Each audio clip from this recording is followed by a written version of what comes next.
हरे कृष्णा दोस्तों, कैसे हैं आप लोग। आई होप आप लोग अच्छे होंगे और अपने एग्ज़ाम की तैयारी अच्छे से कर रहे होंगे। जैसा कि एएलपी सीबीटी 2 का जो पहला दिन का पेपर जो 2 मई को हुआ है हो चुका है शिफ्ट 1 और शिफ्ट 2 में।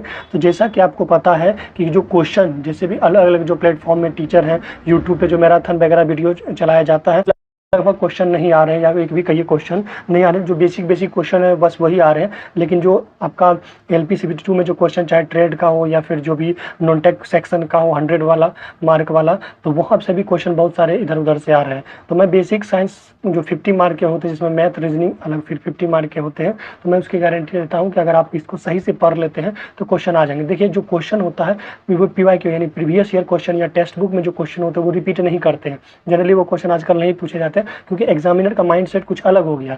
वो बस जो अच्छे से थ्रूली चैप्टर को पढ़ा है या टॉपिक को पढ़ा है तो वहाँ बेसिक अगर उसको आइडिया है तो वो क्वेश्चन को कर ले जाएगा। यानी अगर आप 3 ऑप्शन को छाड़ देते हैं तो चौथा ऑप्शन ऑटोमेटिक करेक्ट हो जाएगा। उस बिहाफ पे अगर आप तैयारी करते हैं तो किसी भी एग्जाम में इस टाइम में सिलेक्शन होने के ज़्यादा चांसेस है, क्योंकि अब जो है रटाया हुआ टॉपिक या फिर कहिए PYQ जो प्रीवियस ईयर क्वेश्चन है वो रिपीट नहीं होते हैं। आपको मेनली क्या करना है कि जो टॉपिक है उनको पढ़ के चले जाना है। आपको PYQ या क्वेश्चन नहीं पढ़ना है, सिर्फ आपको कॉन्सेप्ट पढ़ के जाना है। तो वहाँ आप क्वेश्चन को जो ऑब्जेक्टिव होंगे उनको 3 ऑप्शन को छाट के चौथा ऑप्शन टिक कर सकते हैं। तो आइए हम देखेंगे। सबसे पहले हम आपको बेसिक साइंस एंड इंजीनियरिंग करवा रहे हैं और मैथ रीजनिंग आपका बहुत बढ़िया होगा।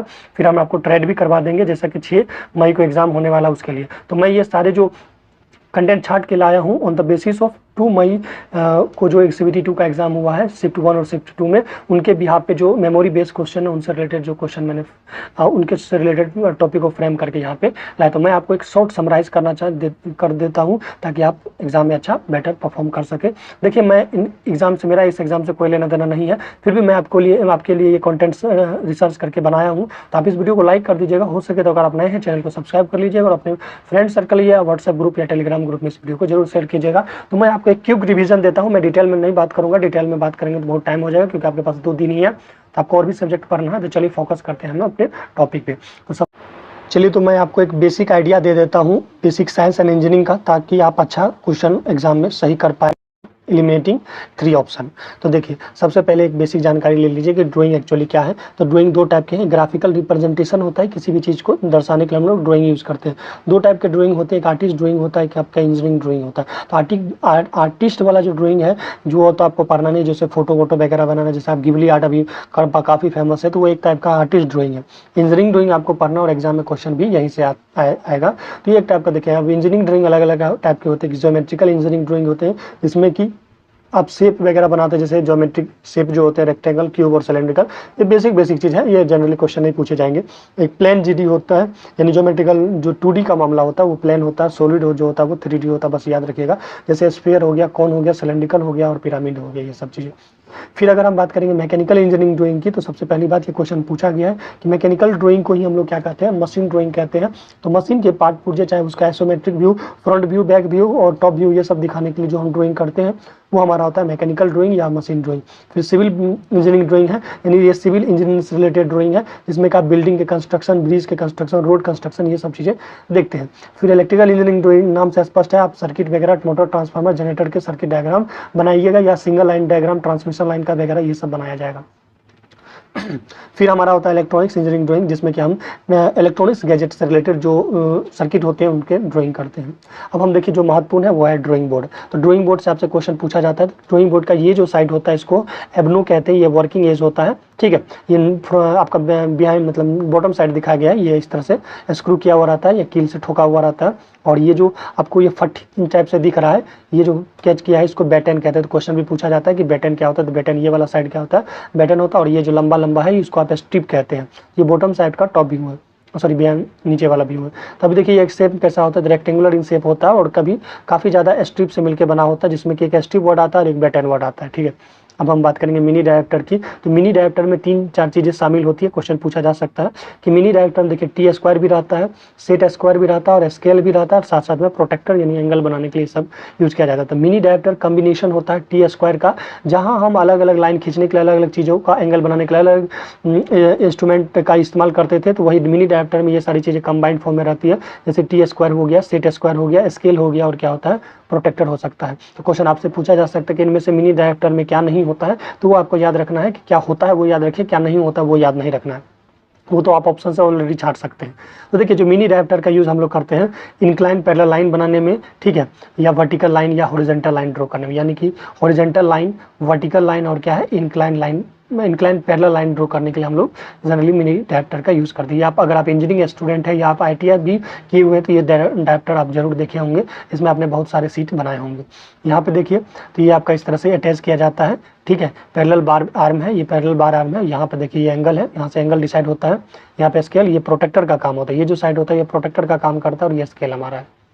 फिर इसी तरह से अगर हम आगे देखें तो टी स्क्वायर की बात करें तो ये जो टी नाम से स्पष्ट है, ये टी जैसा कुछ होगा।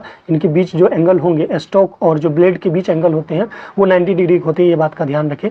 टी स्क्वायर में दो चीज़ें होता है कि स्टॉक होता है और क्या होता है ब्लेड। ये जो लंबा वाला है इसको ब्लेड कहते हैं और ये जो है आपका टी में जो ऊपर वाला सेक्शन है ये इसको आप कहते हैं स्टॉक। तो स्टॉक और ब्लेड के बीच जो एंगल होता है वो 90 डिग्री का होता है, इस बात का ध्यान रहे। और हम लोग टी स्क्वायर का जनरली यूज़ करते हैं हॉरिजॉन्टल और पैरेलल लाइन ही बनाने के लिए, ध्यान रहे, सिर्फ और सिर्फ इससे बनेगा हॉरिजॉन्टल और पैरेलल लाइन, वर्टिकल लाइन नहीं ड्रॉ किया जा सकता है। इस बात का ध्यान रहे कि हॉरिजॉन्टल लाइन बनेगा और क्या बनेगा, पैरेलल लाइन बनेगा, जो कि आप यहाँ देख सकते हैं। साथ साथ में आप प्रोटेक्टर के हेल्प से आप यहाँ पे एंगल भी ड्रॉ कर सकते हैं। अब यहाँ पे देखिए तो ये हमारा हो गया कि खास करके इसको वेरियस एंगल भी ड्रॉ करके किया जा सकता है। अब यहाँ पे देखिए पेंसिल की बात करें, महत्वपूर्ण है, एग्जाम में क्वेश्चन आते ही आते हैं। तो यहाँ पे देखिए पेंसिल कई टाइप के होते हैं। टोटल पेंसिल जो होते हैं इंजीनियरिंग ड्राइंग में अगर बात करें तो पेंसिल ड्राइंग की संख्या 18 होती है। पेंसिल की संख्या कितनी होती है, 18, जिसमें कि स्टार्टिंग होता है 9H से और यहाँ पे देखिए 7B हो गया। तो आप यहाँ से देखिएगा यहाँ पे हार्ड है और स्मच ईजियर है, यानी कि H4 याद रखिएगा हार्ड, सबसे हार्ड जो होगा पेंसिल वो होगा 9H और B का मतलब सॉफ्ट समझिएगा, और जो B सबसे वेरी सॉफ्ट जो होगा वो 7B होगा। तो इसमें देखिएगा 9H से लेके यहाँ पे H तक है। फिर ये हमारा F होता है, F मतलब न्यूट्रल आप कह सकते हैं, ये फाइन पेंसिल होता है, दोनों के बीच में लाई करता है। फिर हमारा HB होता है, फिर B होता है, फिर 2B, 3B, 4B, 5B, 6B और क्या होता है 7B होता है। तो जो हमारा स्टैंडर्ड स्कूल का पेंसिल होता है वो हम लोग जनरली जो आज तक यूज करते आ रहे हैं, जो पेंसिल बच्चे वगैरह यूज करते हैं किड्स वगैरह, तो वो हमारा होता है HB जो कि स्टैंडर्ड स्कूल पेंसिल होता है। इधर एक चीज़ और आप देखिएगा, इधर जो कलर होगा वो लाइट होगा, इधर क्या होते जाता है डार्क होते जाता है। तो इस बात का ध्यान दें कि जब भी हम पेंसिल में क्ले मिलाते हैं, क्ले का मतलब आप समझिए मिट्टी है, चिकनी मिट्टी जब आप भी मिलाते हैं, यानी जब आप मिट्टी मिलाते हैं तो उससे क्या होता है कि वो हार्ड हो जाता है, यानी कि हार्ड वाले पेंसिल में क्ले का यूज़ किया जाता है, क्योंकि क्ले मिलाने से पेंसिल हार्ड हो जाता है लेकिन वो लाइट होता है, यानी कि उसका जो कलर होता है वो लाइट होता है। वही अगर हम ग्रेफाइट मिलाते हैं तो जितना ज़्यादा आप ग्रेफाइट उसमें कंटेंट मिलाते जाइएगा तो वो जो पेंसिल होता है वो सॉफ्ट होते जाता है, साथ साथ में वो डार्क होते जाता है। तो जो ग्रेफाइट मिलाने पर क्या होगा कि वो आपका सॉफ्ट होगा, साथ साथ में डार्क हो जाएगा। वही अगर क्ले मिलाते हैं तो क्ले मिलाने से जो आपका पेंसिल होता है वो लाइट कलर का हो जाता है और साथ साथ में हार्ड हो जाता है, इस बात का ध्यान रहे। चलिए तब हम यहाँ से जो क्वेश्चन आता है वो देख लीजिए कि जो हार्ड ग्रेड का पेंसिल होता है वो 9H से लेके कितना होता है 4H के आसपास होता है। 9H से 4H के आसपास जो पेंसिल होती है वो हार्ड ग्रेड में आती है और इसका यूज़ हम लोग generally draw light and fine lines करने के लिए, मतलब हल्की लाइनें खींचने के लिए हम लोग यूज़ करते हैं। हार्ड नाम है, देखिए हार्ड ग्रेड पेंसिल का यूज़ हम लोग हल्की और फाइन लाइंस ड्रॉ करने के लिए यूज़ करते हैं। मीडियम की बात करें तो मीडियम में देखिए 3H आता है, 2H आता है और H आता है और HB आता है और क्या आता है B आता है। इसका यूज़ हम लोग लेटर, जैसे लेटर को कोई ड्रॉ करने के लिए यूज़ करते हैं, डायमेंशन लाइन खींचने के लिए करते हैं, जैसे डायमेंशन लाइन इस तरह से 1 मीटर का होगा, 2 मीटर का होगा। सॉफ्ट ग्रेड पेंसिल का यूज़ जो कि 2B से लेकर आपका 7B के आसपास होता है, इसका यूज़ हम लोग करते हैं थिक और शाइनी लाइन ड्रॉ करने के लिए, चमकीली लाइन और जो मोटी लाइन खींचने के लिए हम लोग क्या करते हैं सॉफ्ट ग्रेड का यूज़ करते हैं। और HB का मतलब हार्ड और सॉफ्ट नहीं होगा, याद रखिएगा, यहाँ मीडियम और क्या होगा सॉफ्ट होगा। ये क्वेश्चन ऑलरेडी आया हुआ है। HB का क्या मतलब हुआ, तो ये मीडियम और क्या होता है सॉफ्ट होता है। ग्रेड H का मतलब होता है हार्डर देन F और HB होगा। जो H वाला होगा देखिए यहाँ पे, अगर आप इस बस याद रख लीजिएगा, H जो होगा वो F और HB से क्या होगा हार्ड होगा इसमें देखिए। फिर ग्रेड B जो होगा वो सॉफ्ट होगा देन HB से ये सॉफ्ट होता है। जनरली हम लोग इंजीनियरिंग ड्राइंग में HB या H या 2H या फिर क्या करते हैं 4H पेंसिल का प्रयोग करते हैं। वही अगर हम बात करें 2H और 3H, जो हमारा 2H और 3H पेंसिल होता है उसका यूज़ हम लोग डायमेंशन लाइन खींचने में या सेंटर लाइन खींचने में या प्रोजेक्शन लाइन खींचने में करते हैं। ये प्रोजेक्शन सेंटर लाइन क्या होता है आगे हम लोग बात करेंगे इस पर। फिर हमारा H और HB पेंसिल होता है जिनका यूज़ हम लोग फ्री हैंड स्केच या लेटरिंग ड्राइंग करने में करते हैं या वर्क करने में करते हैं। तो ध्यान दें एच और एच बी का हम लोग फ्री हैंड ड्राइंग करने के लिए करते हैं, और 2H और 3H का जनरली हम लोग डायमेंशन लाइन, सेंटर लाइन और प्रोजेक्शन लाइन खींचने में करते हैं। तो एच का मतलब होता है एच लाइन, जहाँ पे भी एच पेंसिल होता है, जिसमें भी एच, 2H, 3H, 9H ये वाला, तो उसको हम जनरली डायमेंशन लाइन हैचिंग करने में और आपका लेटरिंग करने में और उसके बाद करेंगे तो सर्कल कर्व करने में करते हैं। वही अगर हम बात करेंगे जो हार्ड पेंसिल होता है उसका डाया स्मॉल होता है। याद रखिएगा क्वेश्चन आया हुआ है कि जो हार्ड पेंसिल होता है उसका डाया क्या होता है, स्मॉल होता है।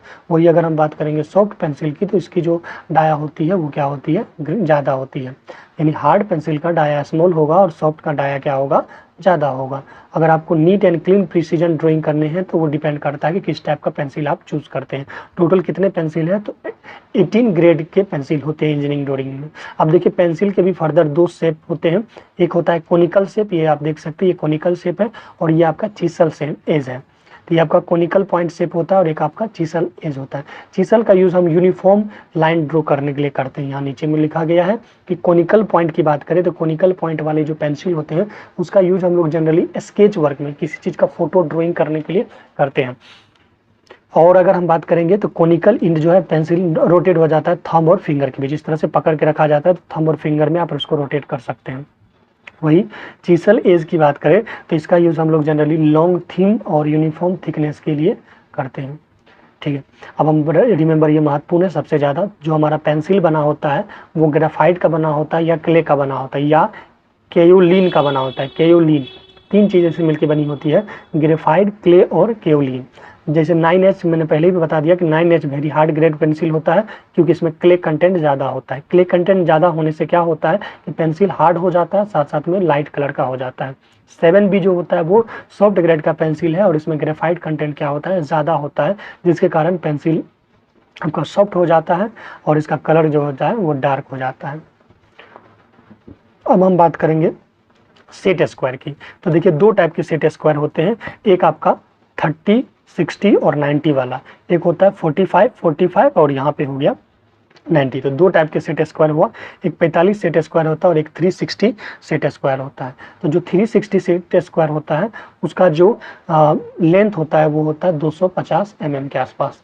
तो 360 का 250 mm होता है, वही 45, 45, 90 वाला सेट स्क्वायर का कितना होता है, 200 mm होता है। तो ये जनरली एंगल ड्रॉ करने के लिए यूज़ किया जाता है या मेजर करने के लिए यूज़ किया जाता है। तो कितने टाइप के सेट स्क्वायर हो गए, 2 टाइप के सेट स्क्वायर हुए, एक तो आपका 45 वाला, एक 360 वाला। 45 वाला का जो होता है वो 200 mm होता है और 360 वाला का 250 mm होता है।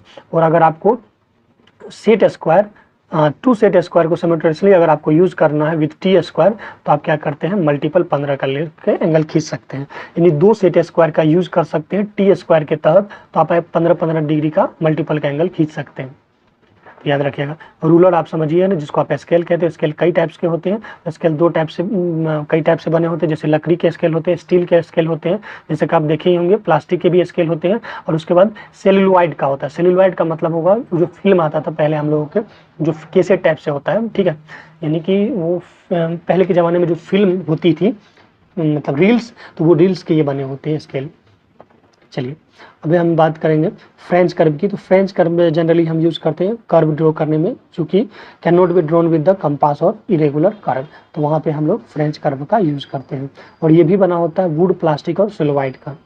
और अगर हम रबर की बात करें तो रबर आपको पता है जो इरेजर होता है वो रबर के बने होते हैं, उसका यूज़ हम किसी भी एक्स्ट्रा और रॉन्ग डेटा को इरेज करने में करते हैं। डिवाइडर की बात करें तो डिवाइडर क्या करता है, चाहे वो आपका इक्वल पार्ट में लाइन को डिवाइड करता है, चाहे वो स्ट्रेट लाइन हो या क्या हो, कर्व लाइन हो। ध्यान रहे तो लुक लाइक जो आपका डिवाइडर होता है वो कंपास के जैसे ही दिखता है, बट बशर्ते यही है कि इसके दोनों तरफ नोक होते हैं और कंपास में एक तरफ पेंसिल लगाने वाला ढांचा या खांचा रखा जाता है। तो आप देखिए कंपास और जो डिवाइडर में क्या डिफरेंस है, तो डिवाइडर जो होता है दोनों तरफ से इसमें आपके क्या रहते हैं, डिवाइडर में दोनों तरफ से निडिल लगा हुए रहते हैं, ठीक है, जबकि आपका उसमें नहीं होता है।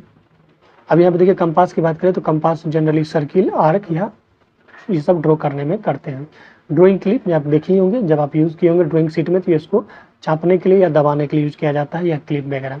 अब ये देखिए सिलिनोग्राफ है, ये टाइप का टी स्क्वायर ही है, लेकिन ये कौन सा टी स्क्वायर है, तो ये एडजस्टेबल टी स्क्वायर है, जो कि बना होता है लकड़ी या प्लास्टिक का बना होता है। इसमें पैरेलल लाइन खींचा जाता है टू दी इंक्लाइन लाइन के। तो जो आपका एडजस्टेबल टी स्क्वायर होता है उसी को आप कहते हैं सिलिनोग्राफ, सिलिनोग्राफ, ठीक है।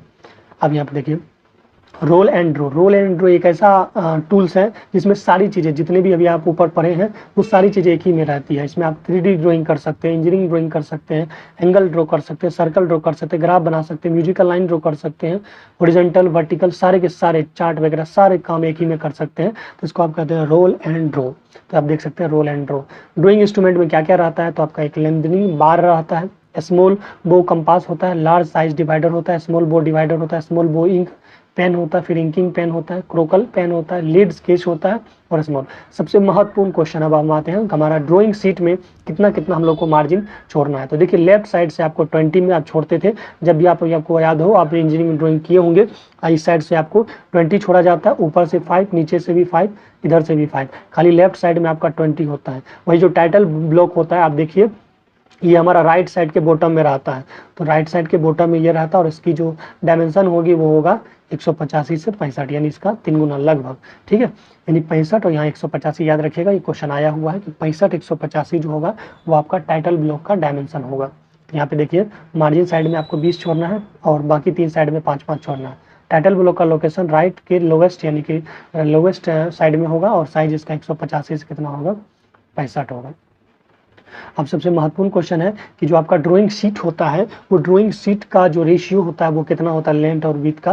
तो लेंथ और विड्थ का जो रेशियो होता है गाइस वो याद रखिएगा 1:2 क्या होता है, √2 होता है। जैसे अगर मान लीजिए कि ये आपका विथ है, विथ 841 है, तो आपका जो लेंथ होगा वो √2 टाइम्स क्या हो जाएगा, ज़्यादा होगा, जो कि 1189 होगा। तो ये बस आपको याद रखना, बाकी मैं आपको ट्रिक बता दूंगा कैसे आपको अगला को याद रखना। A1 का बस याद रखिएगा, सॉरी ए नोट का याद रखिएगा। ए नोट साइज पेपर जो है वो होता है 841 गुना 1189।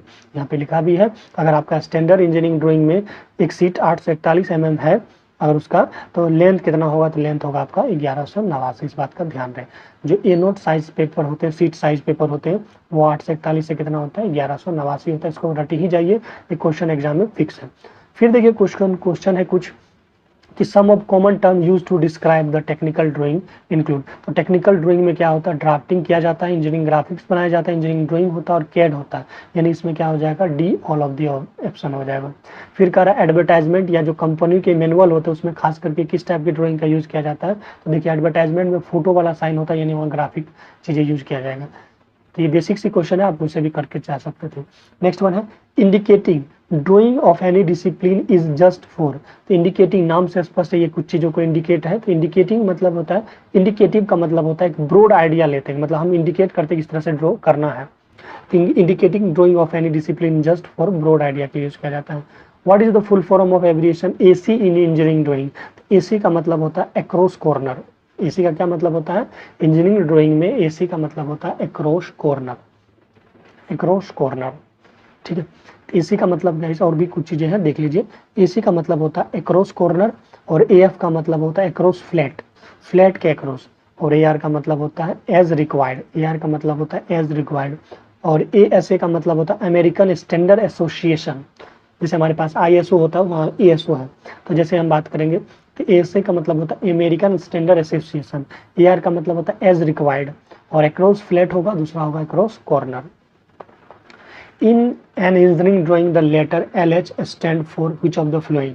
तो LH का मतलब होता है लेफ्ट हैंड, क्या होता है, लेफ्ट हैंड, और RH का मतलब होगा राइट हैंड। तो यहाँ कुछ फुल फॉर्म है, फिर से देख लीजिए। LH मतलब होगा लेफ्ट हैंड, और अगर हम LMC की बात करें तो इसका मतलब होता है लीस्ट मटेरियल कंडीशन। LMC का मतलब हुआ least material condition, least material condition, और MFD का मतलब होता है मैन्युफैक्चर्ड, मैन्युफैक्चर्ड। MFD का मतलब हुआ मैन्युफैक्चर्ड, MFD मतलब होता है मैन्युफैक्चर्ड। जैसे आप किसी भी सामान को खरीदते हैं तो MFD लिखा हुआ, manufactured by this date. OD का मतलब होता है outer diameter, outer diameter. OPP का मतलब होता है अपोजिट, क्या होता है, अपोजिट, इस बात। नेक्स्ट क्वेश्चन है कि 594 mm है और 841 mm है, तो इसका डायमेंशन क्या होता है। तो ये जो है A1 साइज पेपर का साइज है। तो ये कैसे याद होगा, हम आपको याद करवा देते हैं बाकी ट्रिक से। तो देखिए जो आपका यहाँ पे जैसे देखिए A नोट का बस आपको याद रखना है और बाकी हो जाएगा। ए नोट का जो होता है 1189 होता है और 841 होता है। विथ इसका जो होता है 841 होता है और ये हमारा लेंथ होता है। फिर A1 का निकालना है तो इसको एज इट इज रखिए और इसको आधा कर दिया जाता है। जैसे मैं आपको आगे बताऊंगा अभी। जैसे ए नोट साइज सीट का क्या होगा, तो ये जो होगा याद रखिएगा, बहुत महत्वपूर्ण क्वेश्चन है, ऑलरेडी ये आया हुआ है। देखिए LP टेक्नीशियन में ये क्वेश्चन आया हुआ है। तो area of A note size seat का जो होगा वो कितना होगा, तो वो हमारा होगा 10,000 सेंटीमीटर क्यूब। वही अगर मीटर में इससे पूछा जाता तो मीटर में ये कितना होता, तो आप इसमें डिवाइड कर सकते हैं 100 के साथ। तो हमारा 10,000 सेंटीमीटर क्यूब जो होता है ए नोट का साइज होता है लगभग। ठीक है, तो 10,000। अब required properties of drawing sheet क्या क्या होनी चाहिए। किसी भी ड्राइंग शीट का प्रॉपर्टी, पहली बात पेज गुड क्वालिटी का होना चाहिए, कूलर होना चाहिए, यूनिफॉर्म थिकनेस होना चाहिए और टर्न ऑफ पेपर को रेसिस्ट करे। ठीक है, जब हम पेपर को टर्न करेंगे सरफेस ऑफ शीट स्मूथ होनी चाहिए और साथ साथ में इसका जो लेंथ और विड्थ का जो रेशियो होगा वो क्या होगा 1:√2। 1:√2 याद रखिएगा। विड्थ और लेंथ में क्या फ़र्क होगा, तो 1:√2। और अगर हम बात करेंगे कुछ स्टैंडर्ड के, जैसे हमारे पास बहुत सारे ड्राइंग शीट होते हैं, जैसे कि हमारे पास ए नोट हुआ, A1 हुआ, A2 हुआ, A3 हुआ, A4 हुआ, सबका ये डायमेंशन है जो कि आपको ऐसे याद रखना है। यहाँ पे देखिए हम आपको याद कराते हैं किस तरह से ये होगा। ये वाला आपको ये साइड याद रखना है, इस साइड नहीं याद करना है।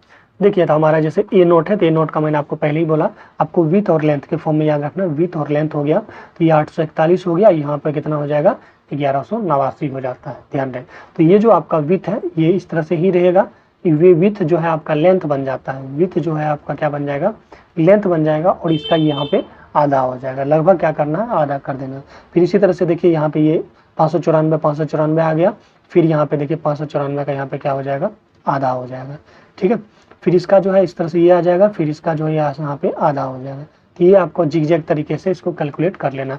मेनली आपको याद रखना है ए नोट का 841 1189 होता है, A1 का जो होता है वो 594 और 841 होता है। तो 2 से डिवाइड कर करके ये आप आगे निकाल सकते हैं,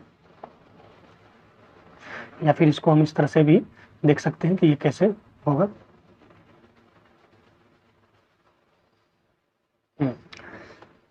तो इधर तो हमारा विथ हो गया और इधर क्या हो गया, लेंथ हो गया। तो लेंथ का यहाँ पे क्या हो रहा है, आधा हो रहा है, विथ एज इट इज रखा जा रहा है। फिर देखिए यहाँ पे जो लेंथ है इसका आधा कर दीजिए, फिर विथ को एज इट इज रख दीजिए। फिर यहाँ पे देखिए लेंथ का आधा कर दीजिए, फिर विथ को एज इट इज रख दीजिए। फिर इसका आधा कर दीजिए और इसको एज इट इज रख दीजिए। फिर इसका आधा कर दीजिए, इसको एज इट इज रख दीजिए। बस यही चीज़ें हैं, इस तरह से आपको याद रखना कि यहाँ पे आधा करना है, इसको एज इट इज रखना है। फिर कह रहा है कि A2 size drawing sheet mostly use किया जाता है इंजीनियरिंग ड्राइंग में। ध्यान दें, इंजीनियरिंग ड्राइंग में जो A2 साइज का पेपर ज़्यादा यूज किया जाता है। Area of A nought drawing sheet is 1 metre square, और सेंटीमीटर की बात करें तो ये हो जाता है हमारा 10,000 सेंटीमीटर होगा, 10,000 सेंटीमीटर हो जाता है। और यहाँ आपका हो जाएगा 1 मीटर स्क्वायर। तो ए नोट का जो ड्राइंग शीट का जो एरिया होगा वो क्या होगा, 1 मीटर स्क्वायर होगा। फिगर आपको यहाँ पे दिया गया है, लॉन्ग ये देखिए 841 है और 1189 कन्फर्म है, ये क्या होगा, ए नोट होगा। अब स्ट्रेट लाइन है, टाइप्स ऑफ लाइन की बात करें तो डिफरेंट टाइप के लाइंस होते हैं, जैसे कि यहाँ पे locus made by the moving point in specific direction is called straight line. Straight line of infinite length है, क्योंकि यहाँ पे देखिए ये रेज है, रेज इन्फिनाइट दूरी तक जाएगा। और यहाँ पे straight line of finite length है, यानी ये लाइन सेगमेंट है, फिनाइट लेंथ का है, यानी ये लाइन है और ये आपका लाइन सेगमेंट है, इस बात का ध्यान रखें। अब देखिए डिफरेंट टाइप के लाइंस होते हैं। एक हॉरिजॉन्टल लाइन होते हैं, ये line parallel to horizontal plane, तो ये हॉरिजॉन्टल प्लेन के पैरेलल होते हैं, जिसको आप हॉरिजॉन्टल लाइन कहते हैं। तो यहाँ पे जो ये लाइन खींचा गया है, तो बताइए ये क्या है, हॉरिजॉन्टल लाइन है। Line parallel to steady water surface, ये आपका हॉरिजॉन्टल लाइन है। तो बच्चा वाला चीज़ है, आपको पता है। वर्टिकल लाइन देखिए तो वर्टिकल ये लाइन है, ये जो है आपका ये वर्टिकल लाइन है। वर्टिकल लाइन की बात करें तो ये 90 डिग्री यहाँ पे हो रहा है। ये ऑब्लिक्यू लाइन है, यानी कि जो आपका इंक्लाइंड लाइन होता है, इंक्लाइन टू हॉरिजॉन्टल और वर्टिकल प्लेन, तो उसको आप क्या कहते हैं, ऑब्लिक्यू लाइन कहते हैं। तो जो ऑब्लिक्यू लाइन जो होता है वो आपका इंक्लाइंड लाइन को हम लोग ऑब्लिक्यू लाइन कहते हैं। बाकी कर्व लाइन आप समझ ही रहे हैं, पैरेलल लाइन जिनके बीच का डिस्टेंस हमेशा सेम होता है। ठीक है, तो ये देखिए ये भी पैरेलल लाइन है, बस ये पैरेलल है बट कर्व लाइन है ये। अब देखिए पैरेलल लाइन की बात करें तो ये जो है when two line intersect each other at right angle, तो इसको आप परपेंडिकुलर लाइन कहते हैं। सॉरी, ये परपेंडिकुलर लाइन है, तो ये तो आपको पता है कि परपेंडिकुलर लाइन होता है। इंपॉर्टेंट पॉइंट की याद रखिएगा, तो thickness of line and width remains constant throughout the whole line. तो जो हमारा थिकनेस होता है लाइन का, या जो इसका विथ होता है, तो वो थ्रू आउट क्या होता है, सेम होता है। अब देखिए जनरल लाइन का विड्थ कितना कितना होता है, तो 0.313 होता है, फिर 18 होता है, फिर 25 होता है, 35 होता है, 50 होता है, 7 होता है, 1 होता है और 1.5 होता है और क्या होता है 2 होता है। इस बात का ध्यान रखें। तो यहाँ पे देखिए 13 था, तो यहाँ आपका कितना हो गया 18 हो गया, 5 बना, फिर यहाँ कितना हो गया 7 हो गया, फिर कितना हो गया, तो आप देखिए यहाँ पे 10 हो गया, फिर यहाँ पे कितना हो गया, तो आप देखिए कितना हो जाता है आपका 15 हो गया, फिर यहाँ पे देखिए 2 बढ़ा, फिर यहाँ पे कितना बढ़ा, तो 3 बढ़ा। इस तरह से आप देखिए, यानी आपको याद रखना है 0.13, 0.18, 25, 35, 5, 7, 1, 1.4, 2, ये सब एक जनरल लाइन का विड्थ होता है। क्वेश्चन पूछ देगा कि इनमें से कौन विड्थ नहीं है। BIS recommend 2 line with generally ratio between thin और थिक लाइन के बीच जो होता है वो कभी भी, जो ड्राइंग शीट होगा वो कभी भी 1:2 से कम नहीं होनी चाहिए, यानी थिन और थिक हमेशा 1/2 से क्या होना चाहिए, ज़्यादा होनी चाहिए। अब देखिए different type of line use किया जाता है डायमेंशनिंग करने के लिए अलग अलग टाइप के व्यू में। जैसे यहाँ पे देखिए सबसे पहला जो है वो आउटलाइन है। चलिए तो हम लोग देख लेते हैं। सबसे पहला लाइन है जो है हमारा वो है आउटलाइन। आउटलाइन जो होगा वो हमारा थिक लाइन होगा। Line drew to represent visual edge and the surface boundary of the object, तो इसको हम लोग क्या कहते हैं, तो इसको हम लोग कहते हैं आउटलाइन। जैसे यहाँ पे अगर आप देखिएगा तो ये जो है ये हमारा क्या है आउटलाइन, ये इसको दिखाने के लिए हम लोग यूज करते हैं आउटलाइन। तो आउटलाइन ये जनरली यूज किया जाता है एज को विजुअल करने के लिए और सरफेस बाउंड्री को दिखाने के लिए।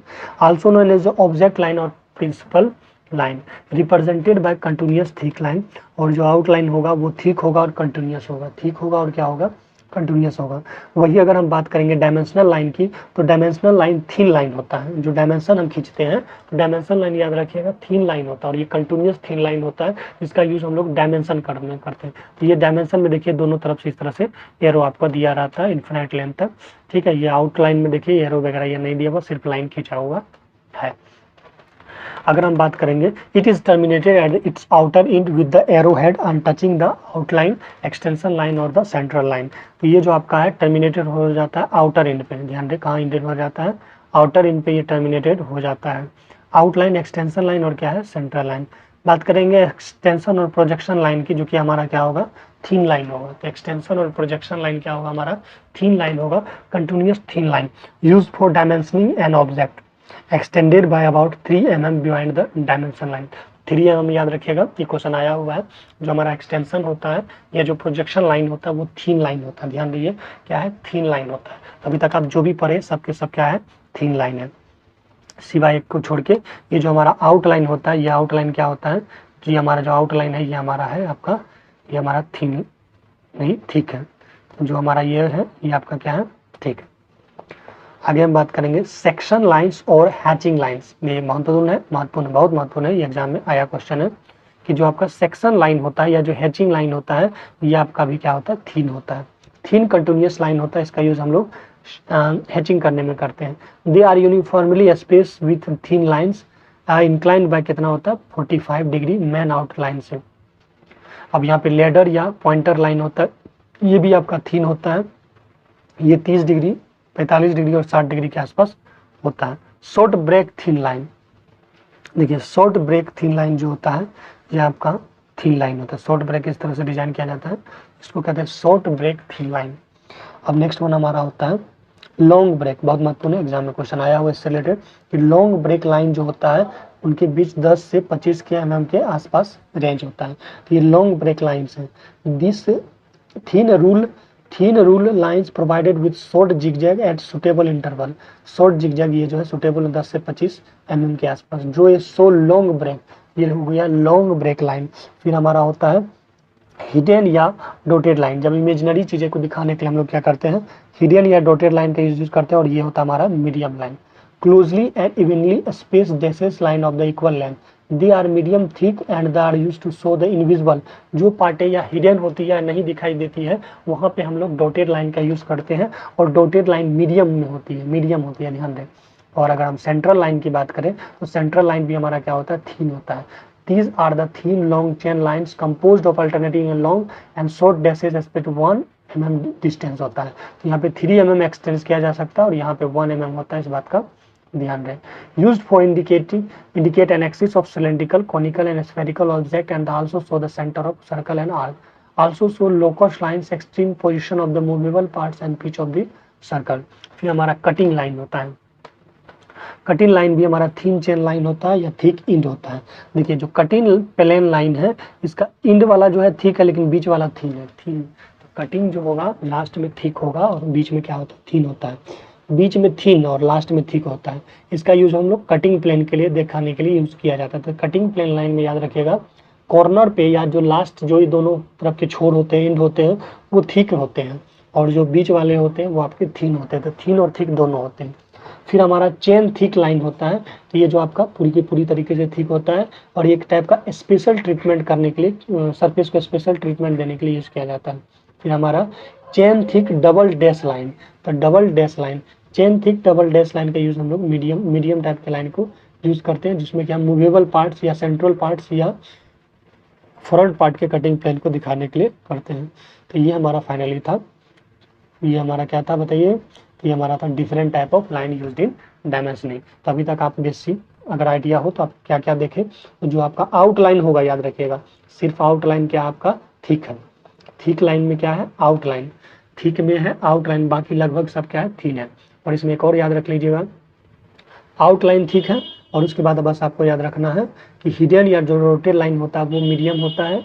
और यहाँ पे जो आपका बात करें जो कटिंग प्लेन होगा उसमें यहाँ पे थिक होगा, बीच में थीन होगा और यहाँ तो आपका क्या होगा, मीडियम होगा। बाकी जितना जगह होगा वो सब के सब थीन होगा।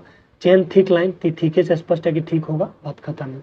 अब यहाँ से फोटो के साथ देख सकते हैं कि यहाँ पे किस चीज़ का ड्राइंग किस तरह से किया जाता है। जैसे ये लेडर लाइन हुआ, ये आपका एक्सटेंशन लाइन हुआ बढ़ाने के लिए, ये डायमेंशनल लाइन होता है, ये हमारा हिडन लाइन होता है, ये हमारा कटिंग प्लेन का लाइन होता है, तो वगैरह वगैरह चीज़ होती है। तो आपको याद रखनी है जो आउट लाइन होता है या जो डॉटेड लाइन होता है, तो आउट लाइन थिक होता है और डॉटेड लाइन मीडियम होता है, बाकी सब याद रखिएगा थीन होता है। अब देखिए मीटर लाइन, तो मीटर लाइन का जनरली हम लोग यूज करते हैं construction side view, use to construct side view. Side view को दर्शाने के लिए हम लोग मीटर लाइन का यूज करते हैं। और this line is drawn at 45 to horizontal plane, तो 45 डिग्री हॉरिजॉन्टल पे, हॉरिजॉन्टल प्लेन के 45 डिग्री पे हम लोग ड्रॉ करते हैं जिसका नाम है मीटर लाइन्स। तो ये जो आपका मीटर लाइन है, मीटर लाइन 45 डिग्री पर हॉरिजॉन्टल लाइन पर ड्रॉ करते हैं। मीटर लाइन को हम हॉरिजॉन्टल लाइन पर ड्रॉ करते हैं 45 डिग्री के अंदर। Transferring a depth is mitre line. अब कह रहा है कि ए एक circle is a circle centre line on a drawing containing the centre of holes about a common centre, जिसको कहते हैं बोल्ट। बोल्ट यानी कि एक circle centre line on the drawing containing the centre of holes, यानी बीच में whole है तो ये हमारा बोल्ट ही होगा ना। ये जो आपका जो टॉप व्यू बनेगा तो हमारा क्या बनेगा, बोल्ट बनेगा। तो यहाँ पे आप देख सकते हैं कि ये हमारा बोल्ट सर्कल लाइन। फिर क्वेश्चन कह रहा है if the unit has one or more moving extreme position of moving part are indicated in, तो इसको दिखाया जाता है। इसको देखिए जब आपका यूनिट एक से ज़्यादा मूविंग पार्ट को दिखाया जाता है एक्सट्रीम पोजीशन पे, तो वहाँ पे हम लोग यूज़ करते हैं long dashed double dotted narrow line. याद रखिएगा लॉन्ग डैश डबल और डॉटेड नैरो लाइन का यूज़ हम लोग करते हैं। चलिए आगे हम बात करेंगे। An arrow head at the end of dimensional line is approximately dash long and 1 mm wide metre. इसमें क्वेश्चन पूछा जा रहा है जो एरो हेड होता है, जो हमारा एरो हेड होता है तो वो डायमेंशन लाइन का, तो वो कितना मीटर लंबा होना चाहिए और कितना मीटर वाइड होना चाहिए। तो 1 mm, सॉरी मीटर नहीं mm में, 1 mm तो वाइड होता है और इसका जो लॉन्ग होता है वो 3 mm होता है। तो याद रखिएगा 3 mm लॉन्ग होता है और ये जो है वाइड होता है, इस बात ध्यान दें। जैसे यहाँ पे देख सकते हैं यहाँ पे आपका क्या है, ये 3 mm लॉन्ग है और 1 मीटर जो है ये क्या होता है, 3 mm जो होता है लॉन्ग होता है और 1 mm जो होता है आपका वाइड होता है। ये आपका एरो हेड। एरो हेड क्या होता है, 1 mm वाइड होता है और 3 mm क्या होता है, लॉन्ग होता है।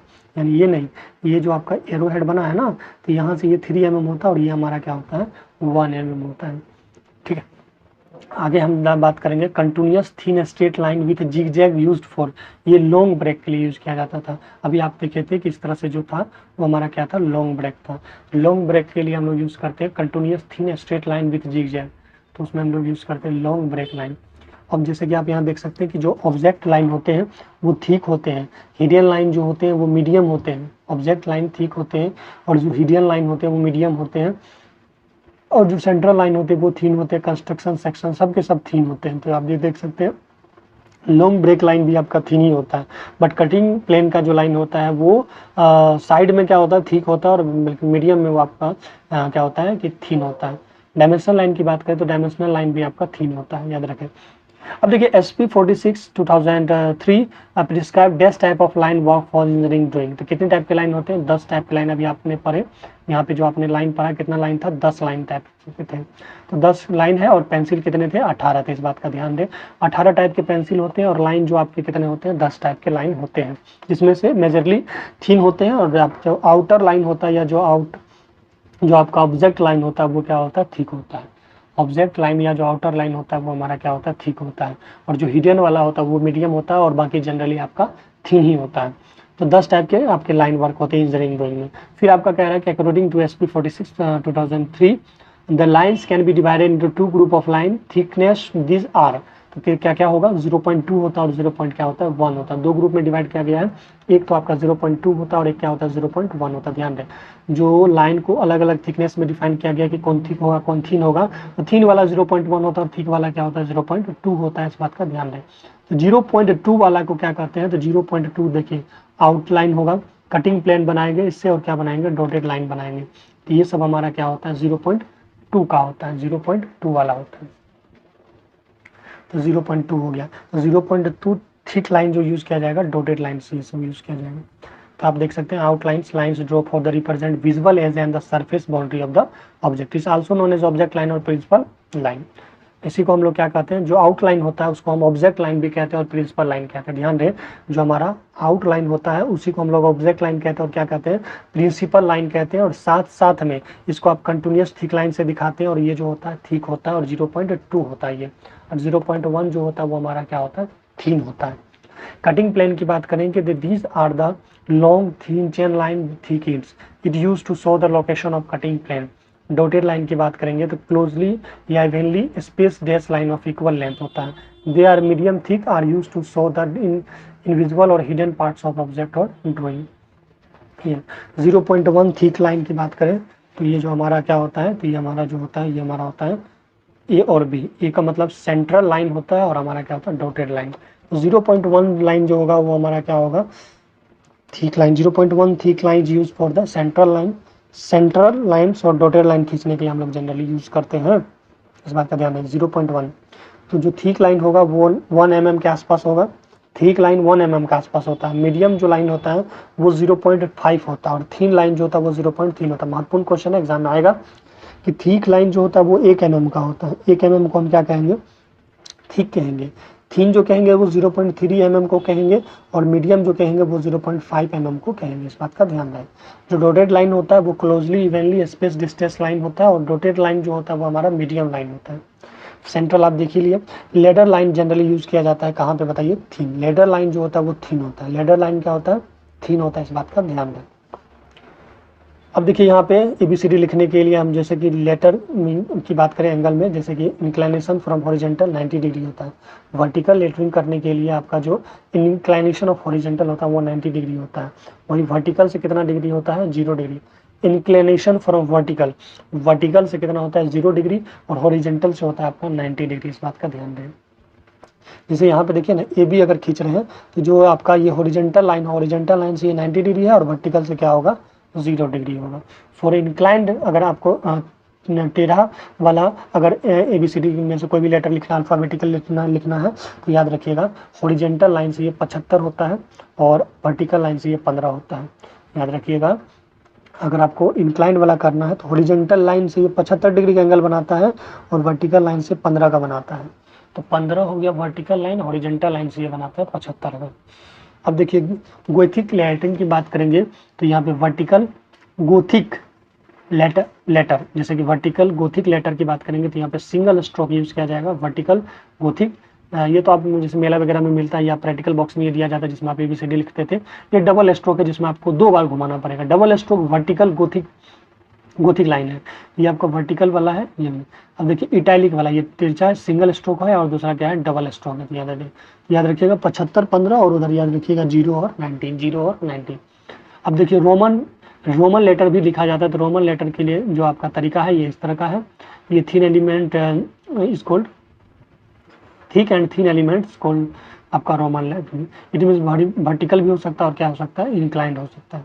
फिर हमारा टाइप्स ऑफ लेटर की बात करेंगे, तो देखिए कैपिटल और अपर केस लेटर के लिए जो हम लोग यूज़ क्या क्या करेंगे। देखिए अगर आई को लिखना होगा तो 1 यूनिट लेते हैं, जे एल को लिखना 5 यूनिट विथ लेते हैं। जे एल में आप क्या लेते हैं, 5 यूनिट लेते हैं। सी ई एफ में 6 यूनिट लेते हैं। सी में याद रखिएगा 3, तो 3 से 6 हो जाएगा। फिक्स 6 3 से लेके 6 तक, यानी कि 3 होता है, ये 5 होता है और ये क्या होता है 6 होता है। 6 यूनिट यूज किया जाएगा। जे एल जैसे जम्मू कश्मीर, जे का मतलब 10 होता है, 10 में यानी 5 याद रखिएगा। जे का मतलब 5 हो गया, आई मतलब 1 हो गया, एक जैसा दिख रहा है। ए हो गया, क्यू हो गया, भी हो गया, एक्स हो गया और क्या हो गया वाई। तो इसका यूनिट कितना होगा, 8 यूनिट होगा। जो एम होगा वो 9 होगा, एम का 9 होगा, एम का क्या होगा 9 होगा, 9 होगा। और डब्ल्यू का कितना होगा 12 होगा। डब्ल्यू का विथ जो होगा लेटर का वो 12 होता है। डब्ल्यू का विथ का लेटर जो होता है वो कितना होता है 12 होता है, इस बात का ध्यान रहे। एम का कितना होता है तो 9 होता है, एम का 9 होता है और डब्ल्यू का 12 होता है। और वही अदर कैपिटल लेटर जो होंगे उसका क्या होंगे 7 यूनिट होंगे। कितने होंगे 7 यूनिट आपके विथ होंगे, चाहे वो एम में हो या जिसमें भी हो। लोअर केस के लिए याद रखिएगा, आई का तो वही होगा और यहाँ पे जे एल आर का 3 यूनिट हो जाएगा, एफ टी का आपका 4 यूनिट हो जाएगा, एम का तो 9 ही होगा, डब्ल्यू वहाँ पे 12 था यहाँ पे 10 हो जाता है, बाकी और स्मॉल लेटर के लिए 6 होता है। और नंबर की बात करेंगे तो एक के लिए 4 यूनिट होता है, 3 5 के लिए 5 होता है, बाकी सब के लिए हम लोग 7 लिखेंगे। एक के लिए 4 लिखेंगे और 3 5 के लिए 5 लिखेंगे, बाकी सब के लिए 7 लिखेंगे। Width of various letter B type letter की बात करें तो ये जनरली आपको याद नहीं रखना, पढ़ लीजिए। जैसे आई के लिए यहाँ पे 1 यूनिट लिया गया है, जे के लिए 4 लिया गया है, सी एफ एल के लिए 5 लिया गया है, ए एम क्यू के लिए 7 लिया गया, डब्ल्यू के लिए 9 लिया गया, बाकी लेटर के लिए 6 लिया गया। स्मॉल के लिए आप देख सकते हैं 1 2 4 यहाँ पे 5 हो गया, और नंबर के लिए 1 का 3 यूनिट लिया गया और 4 का 6 यूनिट लिया गया। आगे हम चलिए नेक्स्ट जो हमारा टॉपिक है 6 वो है conventional representation and symbols and abbreviations. आइए सबसे पहले हम देखेंगे ये क्या है। कुछ कुछ सिंबल है वो आपको जनरली वैसे ही याद रखना, यहाँ से एक क्वेश्चन बन सकते हैं, और अगर आप नहीं याद कर पाते तो इट्स ओके, नो प्रॉब्लम। यहाँ पे क्या क्या है, सबसे पहला सिंबॉलिक रिप्रेजेंटेशन का, जैसे कि सेक्शन को कैसे दिखाना है, फेस्टनर को कैसे दिखाना है, ज्वाइंट को कैसे दिखाना है, तो ये सारी चीज़ें फोटो यहाँ पे दिखाया गया। जब भी आप ड्राइंग करते हैं तो ये कुछ कुछ चीज़ों को आपको ध्यान में रखना है, ताकि आप जब भी ड्राइंग करेंगे तो इस सब सिंबल का वहाँ यूज करेंगे। जैसे अगर मान लीजिए बल्ब बनाना था तो करो एक वहाँ बल्ब बनाना है, या अगर टैप बनाना, टंकी वगैरह बनाना है तो टंकी ओरिजिनल में नहीं बनाना, उसको एक आपको सिंबल से रिप्रेजेंट करना है, एक डायग्राम से रिप्रेजेंट करना, तो वही डायग्राम को याद करना और इसी से एग्जाम में क्वेश्चन आ जाते हैं। जैसे यहाँ पे देखिए डिफरेंट टाइप के हमारे कन्वेंशनल और various part of object materiality से आरिकम, जैसे कि कन्वेंशनल रिप्रेजेंटेशन ऑफ मटेरियल होना चाहिए, ब्रेक्स होना चाहिए, रिवेट और बोल्ट जो ज्वाइंट होता है, वेल्डिंग, रफनेस सरफेस, ये सब जो आपका कन्वेंशनल रिप्रेजेंटेशन ये सब हम लोग करते हैं। मशीन के एलिमेंट्स पार्ट पुर्जे को दिखाते हैं, पाइप फिटिंग को दिखाते हैं, वॉल्व ज्वाइंट को दिखाते हैं, वेरियस टाइप के बीम पाइप रोड को दिखाते हैं, इलेक्ट्रॉनिक्स और इलेक्ट्रिकल गैजेट को दिखाते हैं। तो ये आप देखिए सबसे पहले यहाँ पे स्टील का जो कन्वेंशनल ये आपका सिंबल है इस तरह से है। स्टील वाला जब भी कोई चीज़ अगर मान लीजिए ड्राइंग के दरमियान स्टील का कुछ भी बनाना पड़े तो आपको इस तरह से डिज़ाइन करना पड़ेगा, ठीक है। और अगर हम बात करेंगे देखिए तो स्टील हो गया, zinc, tin, white metal etc के लिए हम ये वाला ड्राइंग करते हैं, ब्रास ब्रॉन्ज के लिए ये वाला करते हैं, कास्ट आयरन के एल्यूमिनियम के लिए ये वाला करते हैं, ठीक है।